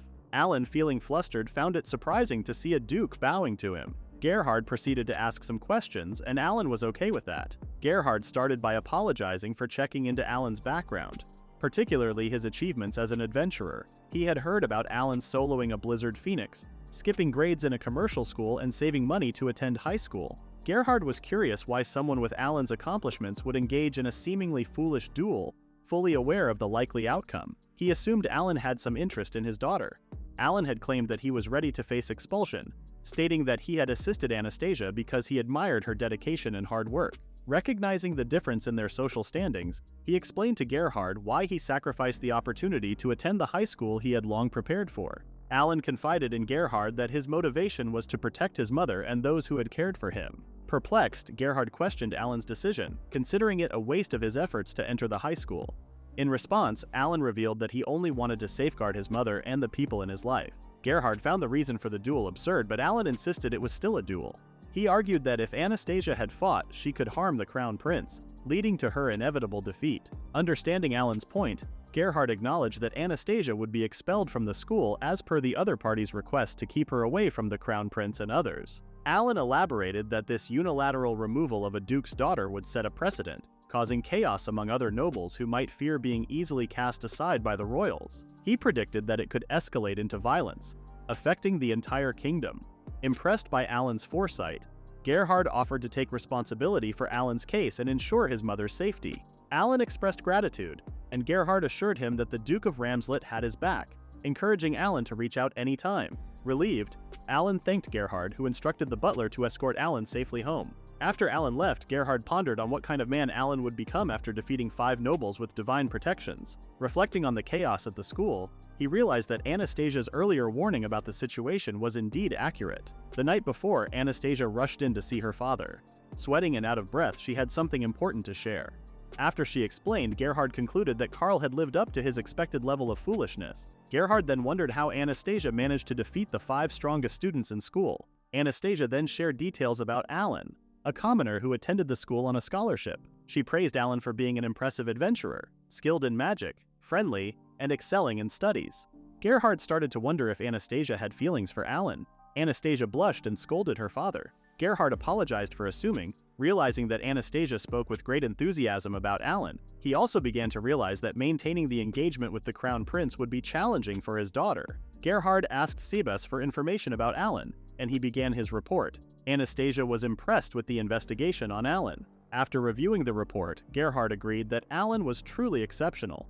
Anastasia insisted that Alan was someone the country couldn't afford to lose. Since it was already late at night, Gerhard told her to get some rest. However, Anastasia couldn't shake off her concerns for Alan. Back in the past, Gerhard realized that his daughter's situation was serious. Just then, Anastasia entered the room and agreed with his concerns. Gerhard mentioned that Alan matched her description.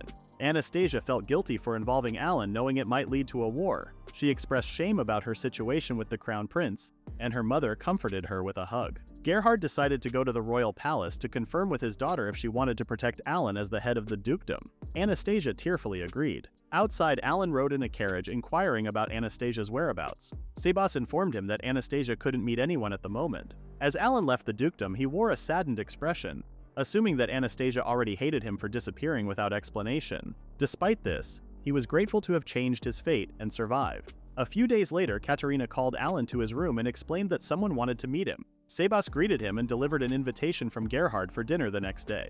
Alan was surprised at the prospect of meeting Anastasia again. The following day, Alan and Katerina, both concerned about their outfits, waited in the familiar reception room at the Ramslet Duke House. Alan assured Katerina not to worry about dressing formally since Sebas had informed them otherwise. Katerina noticed that Alan didn't seem concerned, as his school uniform looked formal enough. Understanding the rarity of a commoner being invited to a duke's dinner, Alan empathized with his mother's unease. Suddenly, Gerhard entered the room in casual attire, questioning if Katerina was his mother.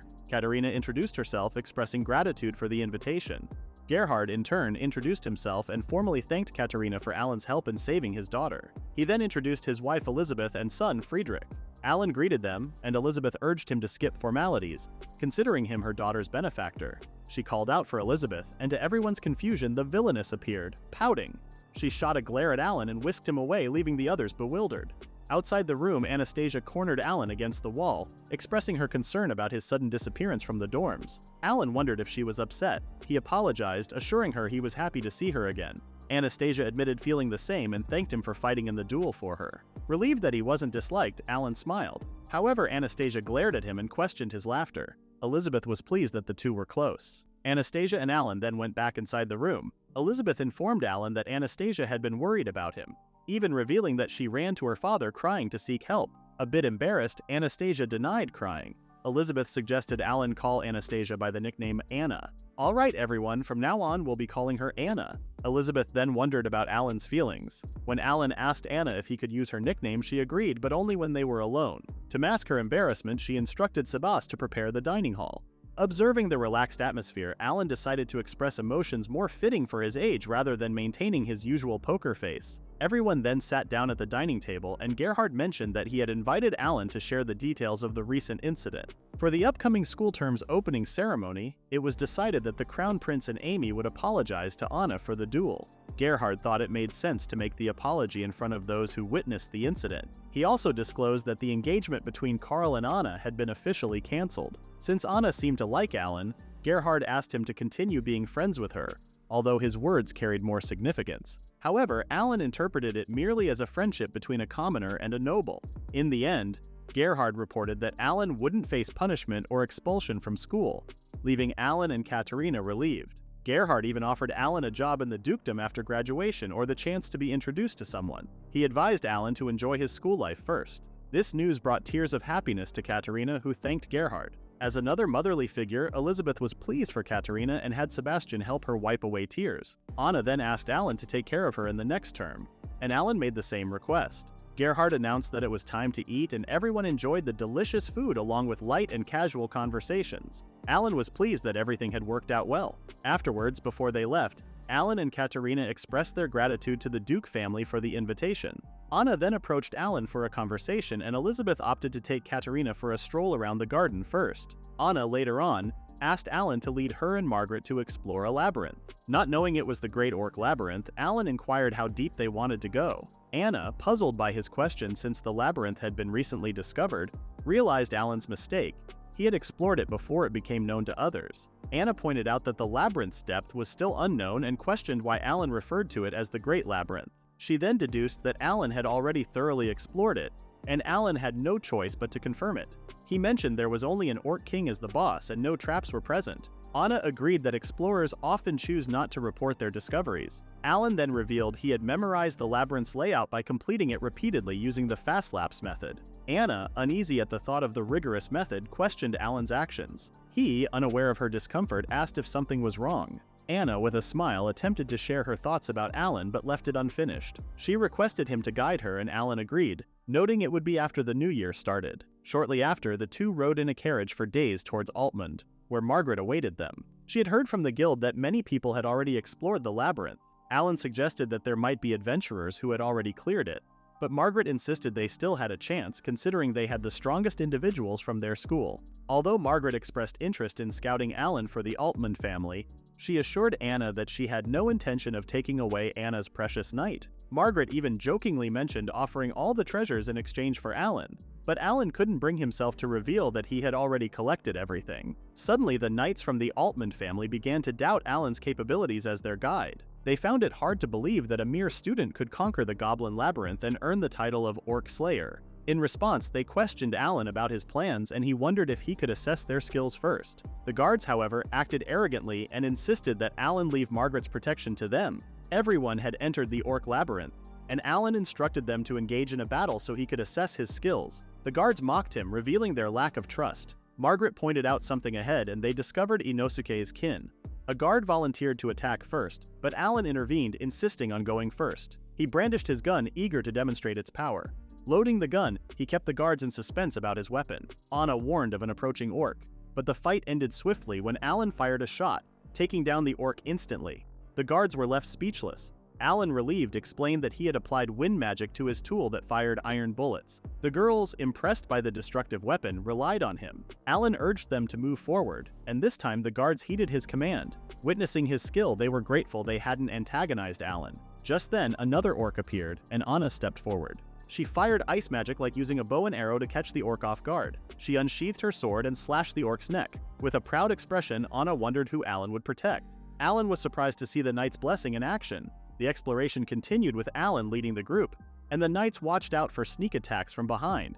In the end, they quickly defeated the Orc King and its companions. The guards were surprised to see the Orc King, priests, and mages defeated so easily. Alan then explained how to exit the labyrinth by entering the room next to the boss room. Margaret thanked Alan for being their guide, but Anna was thinking about something else. Alan told them to touch the labyrinth core, and as they left, they noticed that there were no treasures anymore. Suddenly, Anna asked Alan for fast laps. She claimed she wanted to do it with Alan and said she wouldn't fall behind. She told him not to get overconfident, and Alan apologized. After that, Alan and Anna continued completing laps until they managed to level up. Soon after, Anna declared something about Alan and her dukedom in front of the student body. She looked determined, while Alan looked surprised. A few hours earlier, Alan had said goodbye to his mother to go back to school after winter vacation ended. As he traveled to school, he remembered everything that had happened, which had completely changed the original course of events. This prevented Anna's condemnation and banishment, which would have led to the capital's destruction. Alan realized it would be hard to predict what would happen next since he had altered the future.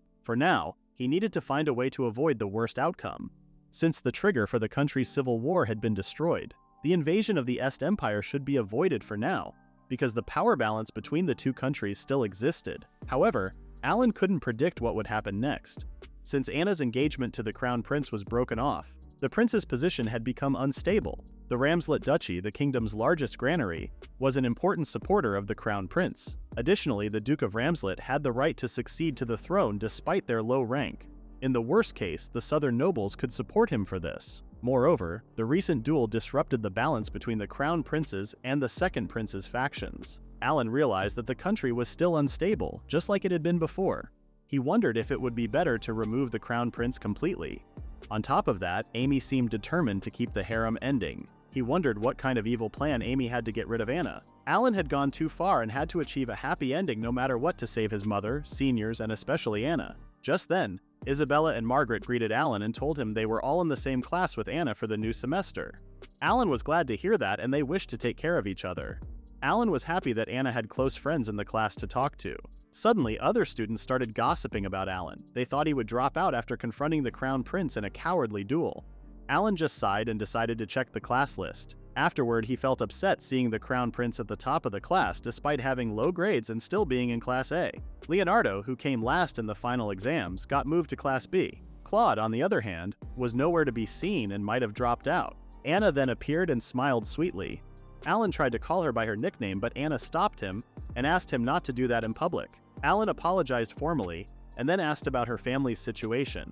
Anna said her mother and brother wanted to meet Alan. Her brother was out of the country for work. Alan then mentioned the class list and Claude's missing name. Anna confirmed that the Westerdale Kingdom had asked Claude to drop out of school. Alan wondered if it was because of the duel. Anna also shared that Leonardo had been disowned by his family. This time, the Ramslet family made a formal protest to the Viscount Jukes family. Leonardo kept denying he was at fault, and his family probably couldn't defend him anymore. Alan could see that a lot had happened. It must have been an unpleasant experience for Anna. Anna reminded him to go to the auditorium for the opening ceremony. She asked Alan if he knew what would happen. Anna, the duel's winner, would receive apologies from the Crown Prince and his companions during the opening ceremony. After the headmaster finished his speech, he called Anna to the podium.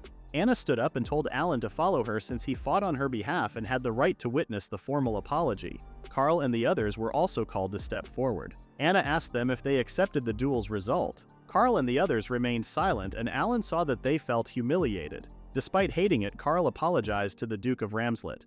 Amy did the same. Anna accepted the apologies but said she didn't want to hear her family belittled again.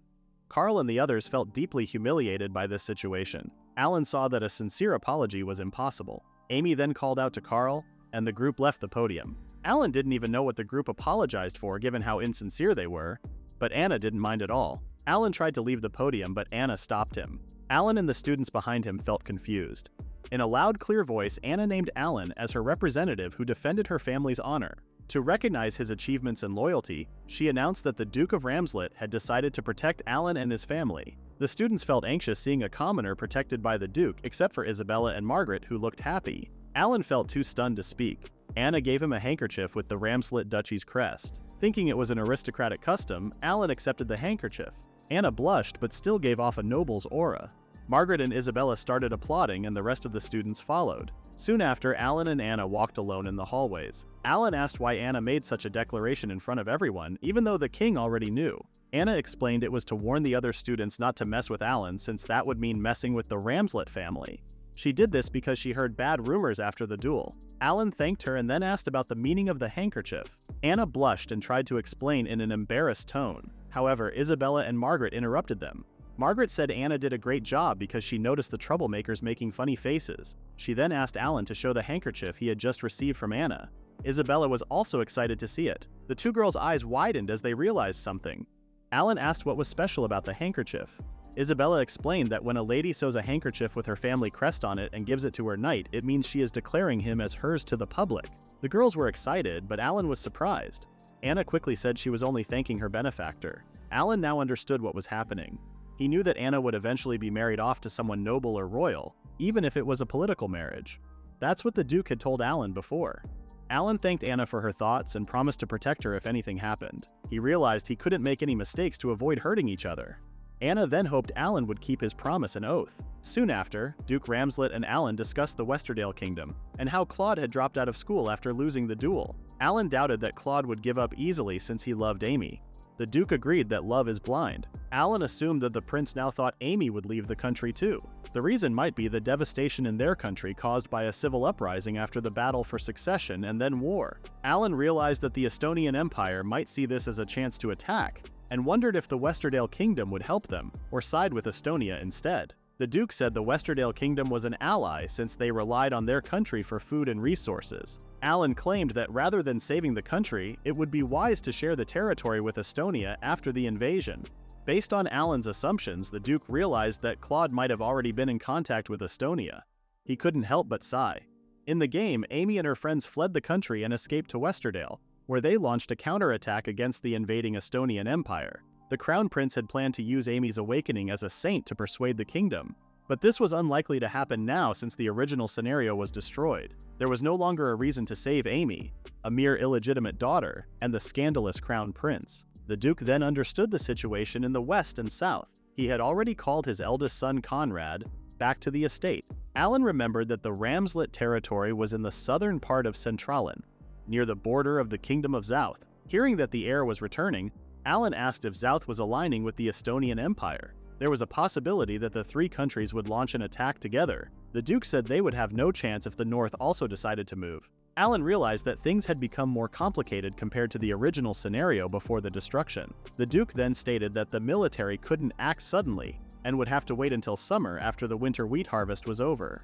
He changed the topic and asked if Alan was enjoying school life. He requested that Alan help Anna as a friend. As a commoner, Alan promised to help both the Duke and Anna gladly. However, the Duke might have meant something different. Just as the Duke had said, nothing went wrong and Alan's second year at the academy passed without the Villainess being expelled. Everything stayed the same except for Claude's absence, and they were no longer at the top of the class. The second prince's faction openly ignored the Crown Prince's group. Alan found it suspicious that the power struggle in the royal palace seemed to have shifted to the school. Then, Anna approached Alan and asked if he had some time to talk. While they walked, she told him about her summer vacation project on adventurers and their role in the country. Since Alan was an adventurer, she asked him to introduce her to the guild. Alan hesitated, unsure about introducing her to the older men in the guild. Anna wondered if she wasn't worthy of the introduction.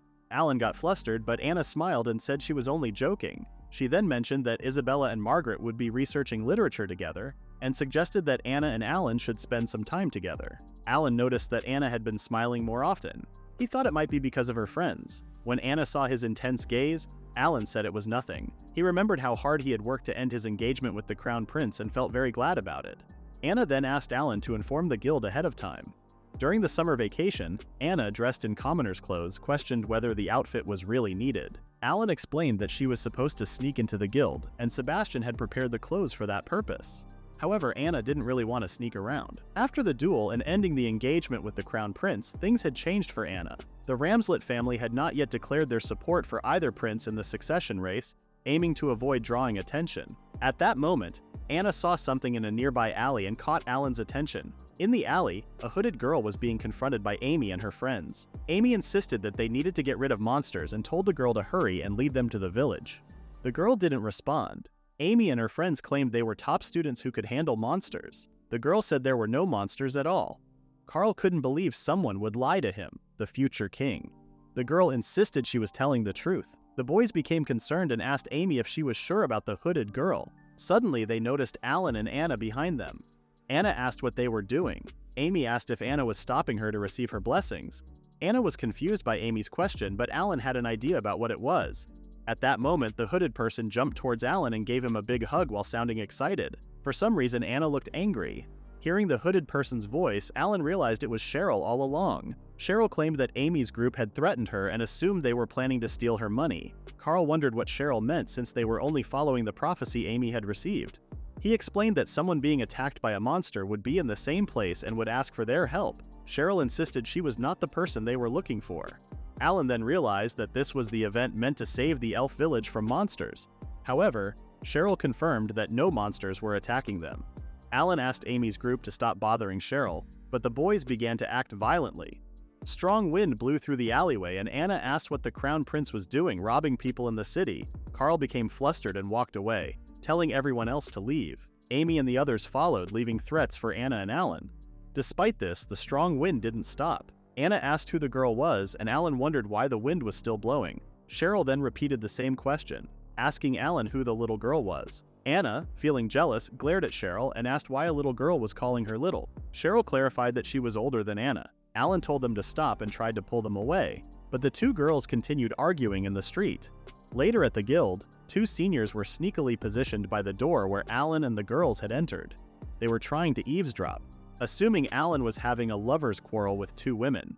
Inside, Alan told Cheryl it was okay to take off her hood. Cheryl complained about how hot it was and how her ears were folded. Alan then introduced her to Anna as the daughter of the Queen of Elves. Hearing that, Anna quickly bowed and apologized for her earlier rudeness. She then introduced herself properly, but Cheryl commented on Anna's odd pose. Alan explained that in the Elven village, there were no differences in status or manners between commoners and nobles. Anna then settled comfortably at the end. Alan asked why Cheryl had come. Cheryl excitedly said they wanted to invite Alan to their summer festival. Alan was surprised that Cheryl had gone through so much trouble just for that. Cheryl explained that the festival only happened once every 10 years. Since Alan was an adventurer, she assumed they could request his presence through the guild. She also wanted a ride on the flying ship on her way back. Alan was taken aback by this sudden revelation. Annoyed, Anna called the nervous Alan and asked if he would explain things. Alan had no choice but to reveal everything about the Elven village and the gliders. Meanwhile, Alan's seniors had been knocked out by Monica and his master for eavesdropping. Anna had wanted to know how Alan met an elf. Cheryl looked at Anna and instead of talking about Alan, explained that he was their village's benefactor. Anna asked why and how. Cheryl explained that Alan had protected the village from evil spirits and was the divine child of the wind god. Anna was surprised and Cheryl laughed at her for not knowing. She assumed that Alan was not getting along with Anna and was using his power to control her. Anna couldn't respond, but Alan began scolding Cheryl for teasing Anna too much. Cheryl then thought that Alan must really like Anna to defend her like that. Cheryl then returned to the original topic and invited Alan again to the Elves Festival. Alan confirmed he could go, but still wondered how Cheryl had entered the town. Cheryl said she had simply walked through the gate. Alan expressed concern that if people found out there were elves in town, Cheryl's capture could reveal the existence of the Elven village.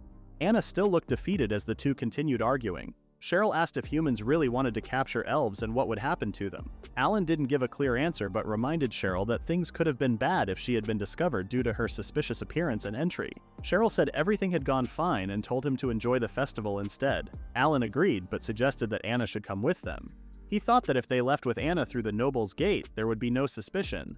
However, Cheryl was not happy about letting anyone other than Alan enter the village. Alan insisted that it was the safest way to leave town. Cheryl then asked if Anna would pretend to be Alan's fiancée. Anna's face lit up at the suggestion. Cheryl said that Anna could enter the village if she was connected to Alan. Alan wondered if it was okay, and Anna, while blushing and stuttering, said it was fine. Cheryl was excited because it meant they could attend the festival the next day and told them to get ready. Alan apologized for making Anna uncomfortable, but Anna said it was okay, as it was a great opportunity to learn about the lives of elves. She mentioned they could continue their independent research later. She told Alan to hurry up since they would stay overnight outside and she needed to get permission from her father. As Anna left, Alan looked worried and Cheryl called her a strange girl. An hour later, Anna saw the glider for the first time. Alan made Cheryl put on the flying gear. Anna wondered if it could really fly like a bird. Cheryl proudly said it was thanks to the incredible power of the wind god's divine child. Alan then gave Anna her flying gear. Cheryl asked where she should sit, and Alan secured her in the middle part of the glider. She complained about being alone while the other two were together. Alan whispered that it was a special seat and asked Cheryl to keep it a secret from Anna. Cheryl got excited and called him smart. Anna looked worried, but Alan reassured her. He said it was the only way to balance the glider after he tested it with heavier loads. Anna asked where to sit and chose a spot behind Alan. He asked her to hold on tightly, and Anna pressed her chest against Alan's back. She was concerned it might be heavy, but Alan said it was fine. Alan then lifted the glider off the ground and flew using wind magic. Anna was amazed to see they were really flying fast in the sky. She found the view incredible, seeing the royal capital and castle appear small from above. Alan explained it would take them 4 hours to travel and asked Anna to tolerate the cramped seating. Feeling suddenly embarrassed, Anna hugged Alan more and praised how amazing he was. Alan, initially anxious, then smiled. They continued their flight. Hours later, the elves saw that Alan had returned with his glider. They hoped Cheryl was safe. Suddenly, they noticed another person on board, a human. When the glider landed, the elves were concerned to see another human besides Alan. Alan had put Anna before the princess, who was tied up on the glider like baggage. Anna looked around in awe at the secret village of elves. The queen soon greeted them and apologized to Alan for making Cheryl fetch him, but Alan was fine with it. She then asked about the girl with him, and Alan introduced Anna as someone very special to him. Anna was left speechless, and the elves picked up on something from his words. They made their assumptions. Anna then bowed and introduced herself and her background. The queen recognized that Anna came from a good family. She asked Anna if she knew why the elven village was isolated from humans, and Anna confirmed she did. Despite knowing that, the queen wanted to know why Anna had come to the village with Alan. Anna tried to explain, but Alan interrupted and attempted to give a reason. The queen then asked Alan and everyone else to step outside except for Anna. Outside, Alan wondered what the two had talked about. He blamed himself for bringing Anna along. As he looked up at the night sky, he remembered their ride together and realized he was always thinking about Anna. He had started by intending to help his mother and the townspeople, but before he knew it, he had become interested in Anna. He reminded himself not to make any mistakes, as he had already promised not to. Just then, someone interrupted his thoughts. Alan got angry and called Lo a pervert. Lo got upset and reminded him that she was now the spirit of light, Lo-chan, but Alan still remembered her old appearance. Miral also showed up, and Alan asked if Lo had done anything strange to her. Lo called him rude and said she had come to check on Alan's wife. Alan made it clear that Anna was not a little girl, unlike Lo's previous preferences. Miral then asked for a hug, and Alan agreed. Lo could see that Alan was truly a comrade, but he felt that the world would end with Lo as the spirit of light. Meanwhile, the queen reminded Anna once more why they were hiding from humans. She asked what would happen if people discovered Alan's knowledge about the village. Anna feared that people would capture elves for their beauty and make them slaves. The queen made it clear that people would target and harm Alan for this knowledge, and that Anna and her family would be at risk as well. Anna couldn't respond. The queen then mentioned that Sherry had told her Anna had helped escape from the town, but Anna could return on her own. She wondered why Anna hadn't done that. Again, Anna couldn't respond. The queen then asked why she had come with Alan. Anna's mind filled with thoughts of Alan and his smiles. She couldn't say anything more, struggling to hold back her feelings, which she knew were forbidden. With Alan on her mind, Anna started crying uncontrollably and couldn't say anything more than Alan's name. The queen understood that commoners and nobles couldn't be together because of societal rules. Seeing Anna heartbroken, the queen suggested they live together in the village. The elves, seeing Alan as their benefactor, wanted him to be happy. If they couldn't be together in the human world, it would be better to leave it behind. Anna understood this, but as a noble's daughter, she felt she needed to serve the people. She said she couldn't find happiness just for herself. The queen then suggested finding a way to achieve both goals. Her words confused Anna. Since she wanted to live for the people, Anna should also do it for Alan. Anna realized this was an ideal path for her, but she worried Alan wouldn't like it. The queen pointed out how self-sacrificing Anna was, and suggested she should relax and be more honest with herself. Anna couldn't say anything more until she left the room. She sighed and mentioned Alan's name. Alan then appeared with Miral. His sudden arrival made Anna flustered. Alan asked what was wrong, and Anna claimed it was nothing. Alan then introduced Miral as the youngest princess, and Lo as the spirit of light. Anna greeted Miral but couldn't see Lo. Alan realized she couldn't see Lo and pointed out where Lo was floating. Anna introduced herself fully, which surprised Lo. Lo then started flying around Anna as if she were checking her out. Anna said she felt something eerie, and Alan asked Lo to stop. Lo then asked if Anna was Gerhard's daughter. Alan was surprised that Lo knew the Duke. Lo proudly shared that she had taught Elizabeth some magic when she was a little girl, and still remembered how angel-like Elizabeth was back then. As usual, Alan called her a pervert. Anna couldn't hear what Lo was talking about. Meryl then reached out to Anna as if she was asking for something. Seeing Anna confused, Alan explained that Meryl wanted Anna to hug her. Anna still looked confused, but Alan helped her carry Meryl, and the two girls stared at each other. Lo kind of approved of Anna. It was a beautiful sight even for Alan, except for Anna's scrunched-up face. Lo saw that the two of them had different statuses and called it forbidden love. Alan, looking disappointed, told Lo to shut up.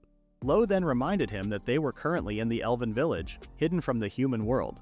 Anything they did there, no one would find out. Her words gave Alan some ideas. Anna then asked Alan for help. Lo could see that she was not the only pervert around. In his room, Alan kept thinking about the reminder that Lo had just given. Anna was also thinking about being honest with herself. The next morning, the two humans wondered what the elves did during the festival. The elves saw that Alan was attending with Anna, and the female elves started decorating Anna's hair. They even dragged her away to change clothes. Alan asked again what the festival was about, and a male elf explained that it was about men protecting the women while running away. The man would run away with the woman he loved and protect her tiara. If they survived in the end, they would be blessed by the spirits. Hearing the explanation, Alan looked confused and flustered. The male elf told him to relax and wait to find out more. Just then, Anna returned wearing a white yukata and a flower tiara. Alan tried to tell her about the festival, but Anna had already heard about it. Hearing about the event, she asked if Alan wanted to decline. Alan then shyly asked Anna to join him since they were already attending, and Anna shyly agreed. Anna made up a reason that it was to learn about the elven culture. The two then went to their spots, and the other elven couples started acting flirty with each other. The two embarrassed humans decided not to do the same thing. Suddenly, loud elven music covered the area. Alan and Anna were told to join the circle and danced around the village square. They didn't know what was happening but went along with it. Alan asked the couple in front of them what to do next. The couple told them to run and not let the tiara get dirty. Alan asked about the consequences, but the music suddenly became intense. Other elves appeared with baskets in their hands. They spread out and menacingly glared at the couples, making Alan and Anna worried. The elven couple from earlier twisted their luck and ran away with other couples. Seeing the fruits in the menacing elves' hands, Alan remembered the rule about keeping the tiara clean. He grabbed Anna's hand and they ran, leaving Anna confused. Just as Alan was about to explain things to her, he got hit in the face with a fruit. It didn't hurt since it was soft, and the two continued running, watching out for Anna's tiara. Surprisingly, a water gun almost hit them and Alan complained. The elves said that as long as no one got hurt or nothing got broken, anything was allowed. Alan kept protecting Anna, who was getting tired. He then used a smokescreen and carried Anna like a princess. Anna was surprised, but Alan wanted to focus on running away. They soon hid behind a house. Anna asked to be put down, and Alan just realized what he was doing. He was glad that the tiara was safe. He then got flustered by how messy Anna looked. Anna shyly asked if she was heavy. Alan exclaimed he could carry Anna for hours, and Anna was surprised that Alan could do that. Just then, Alan heard a crazy giggle. Lo, who had watched the whole scene, started teasing Alan about acting like a knight. Even the other spirits joined Lo in teasing Alan and Anna. Due to the fairies' noises, the elves found Alan and Anna. The two then started running away again. However, a barrage of fruits came flying in. Alan used his wind magic to deflect them. They suddenly got outnumbered and surrounded from all sides. The male elves found it a pity that Alan would lose in the end. They didn't want him to win at any cost. The couple was at risk of losing the festival. Alan wrapped his arms around Anna as more elves surrounded them. Alan had no choice but to pin Anna against a tree to protect her, which made Anna flustered. The elves then started bombarding them with fruits. Alan's plan was to hold out until the time ran out and protect Anna. Seeing her knight's determination, Anna used ice magic to cover them in an ice shell. She asked what holding out meant if it would result in Alan getting hurt. Alan was taken aback and they silently stared at each other. After some time, someone knocked on the ice shell, and Anna undid her magic. The elves stood there smiling, and the queen announced that the signal for the end had already sounded. She praised Alan and Anna for holding out. However, a fruit still came flying at Alan's face. Sherry apologized, saying she had no other chances to hit Alan. She then commended Anna for doing a great job. The festival ended, and many elven couples who were eliminated promised each other to do better in 10 years. Alan and Anna were shocked by how the elves treated 10 years like 10 minutes. The elven host then called over those who had protected the tiara. The elven couples began kissing in front of everyone, which shocked Alan and Anna again. They froze for a moment before they started to panic. Cheryl shouted at them, saying they should do it too, and everyone else cheered. Anna suggested to Alan that they just pretend. Anna and Alan faced each other. Anna told Alan he didn't have to do it and reminded him that they were just pretending. Then they kissed. When they pulled apart, both were blushing. At that moment, a bright light appeared and Lo appeared, calling out to Anna. She introduced herself as a relative of the selfless Loringas, the great sage. Anna quickly knelt before her. Seeing Anna's determination and love, Lo decided to bless her. She said that as long as Anna didn't lose what she loved, she and the spirit of Loringas would always protect her. She also asked Anna to take care of Alan. The elves were surprised to see a human blessed by the spirit of light, and everyone congratulated the human couple. They were told to wash up first because the festival would last until midnight. Alan went to the bath and sighed. He had forgotten there was a hot spring in the village. He later learned that the festival was meant for weddings. Elves didn't have a concept of marriage, and the festival helped pair up those who wanted to have children together. He worried that Anna knew about this beforehand. Just then, Anna entered the bath and the two locked eyes until Alan panicked. He tried to leave, but Anna told him to wait. She said there was nothing they could do about the mixed bath. She told him not to look in her direction, and the two continued soaking in the hot spring. Alan blamed the elves for not explaining about the bath. Anna told Alan she liked the village after seeing the happy elves and spirits. There were no royalties or nobles squeezing taxes from the people and using the money for their own luxury. Everyone was equal. She wondered why humans couldn't do the same. Alan felt bad after listening and called her formally as usual. Anna stood up and asked him to call her casually. She reminded him that in the elven village their status as humans didn't matter. She claimed she was simply Anastasia, not the Duke of Razumlet's daughter. Alan agreed and called her casually. Anastasia leaned toward him and asked him to be just Alan, not the commoner he was. With her words as the trigger, the two embraced and kissed under the bright full moon. Lo then left to give them their own precious time. Anna lay on the bed and Alan crawled toward her. Anna looked scared, but she accepted Alan. While they were together, Anna told Alan she once saw a strange flying bird in the sky a long time ago when she was a child. She asked if that was him. Alan didn't give a clear answer but instead told her they had already met a long time ago before that. They then continued the night, embracing and sweating with each other. The next morning, Alan woke up to find Anna cutely glaring at him. He thought she looked adorable as she called him a sleepyhead, and he greeted her warmly. Anna said she had just woken up too. She quickly got up and reminded Alan to get ready to go home. Alan called her formally again, but Anna asked him to be more casual. He followed her request and told her he had something to show her before they left. The two went to the lake on the edge of the elven village. Anna was impressed by the many spirits around her. Alan started talking about what had happened the night before. Anna became flustered and said that Alan didn't need to apologize. Alan explained that he was just worried because he knew the Duke wouldn't acknowledge him. He promised to do something noteworthy in the future so he could win Anna's heart and protect her forever. Alan then took out a ring and admitted he wasn't quite in the right position to propose, but he still asked Anna to marry him. Anna accepted his proposal immediately, and the spirits celebrated with them. Before they left, the queen gave Anna a hair ornament and reminded her to be true to herself. Anna thanked her for everything. The two then left the village knowing it was the last time they could forget about their statuses. It was sad to leave, but they had to return to the royal capital. Soon after, Gerhard, visibly angry, clenched his fist tightly. He glared at Alan and asked if he knew why he had been called over. Alan confirmed he did, wondering if it was about marrying Anna. That is the end of the recap at chapter 30. Please read the pinned comment about the next part.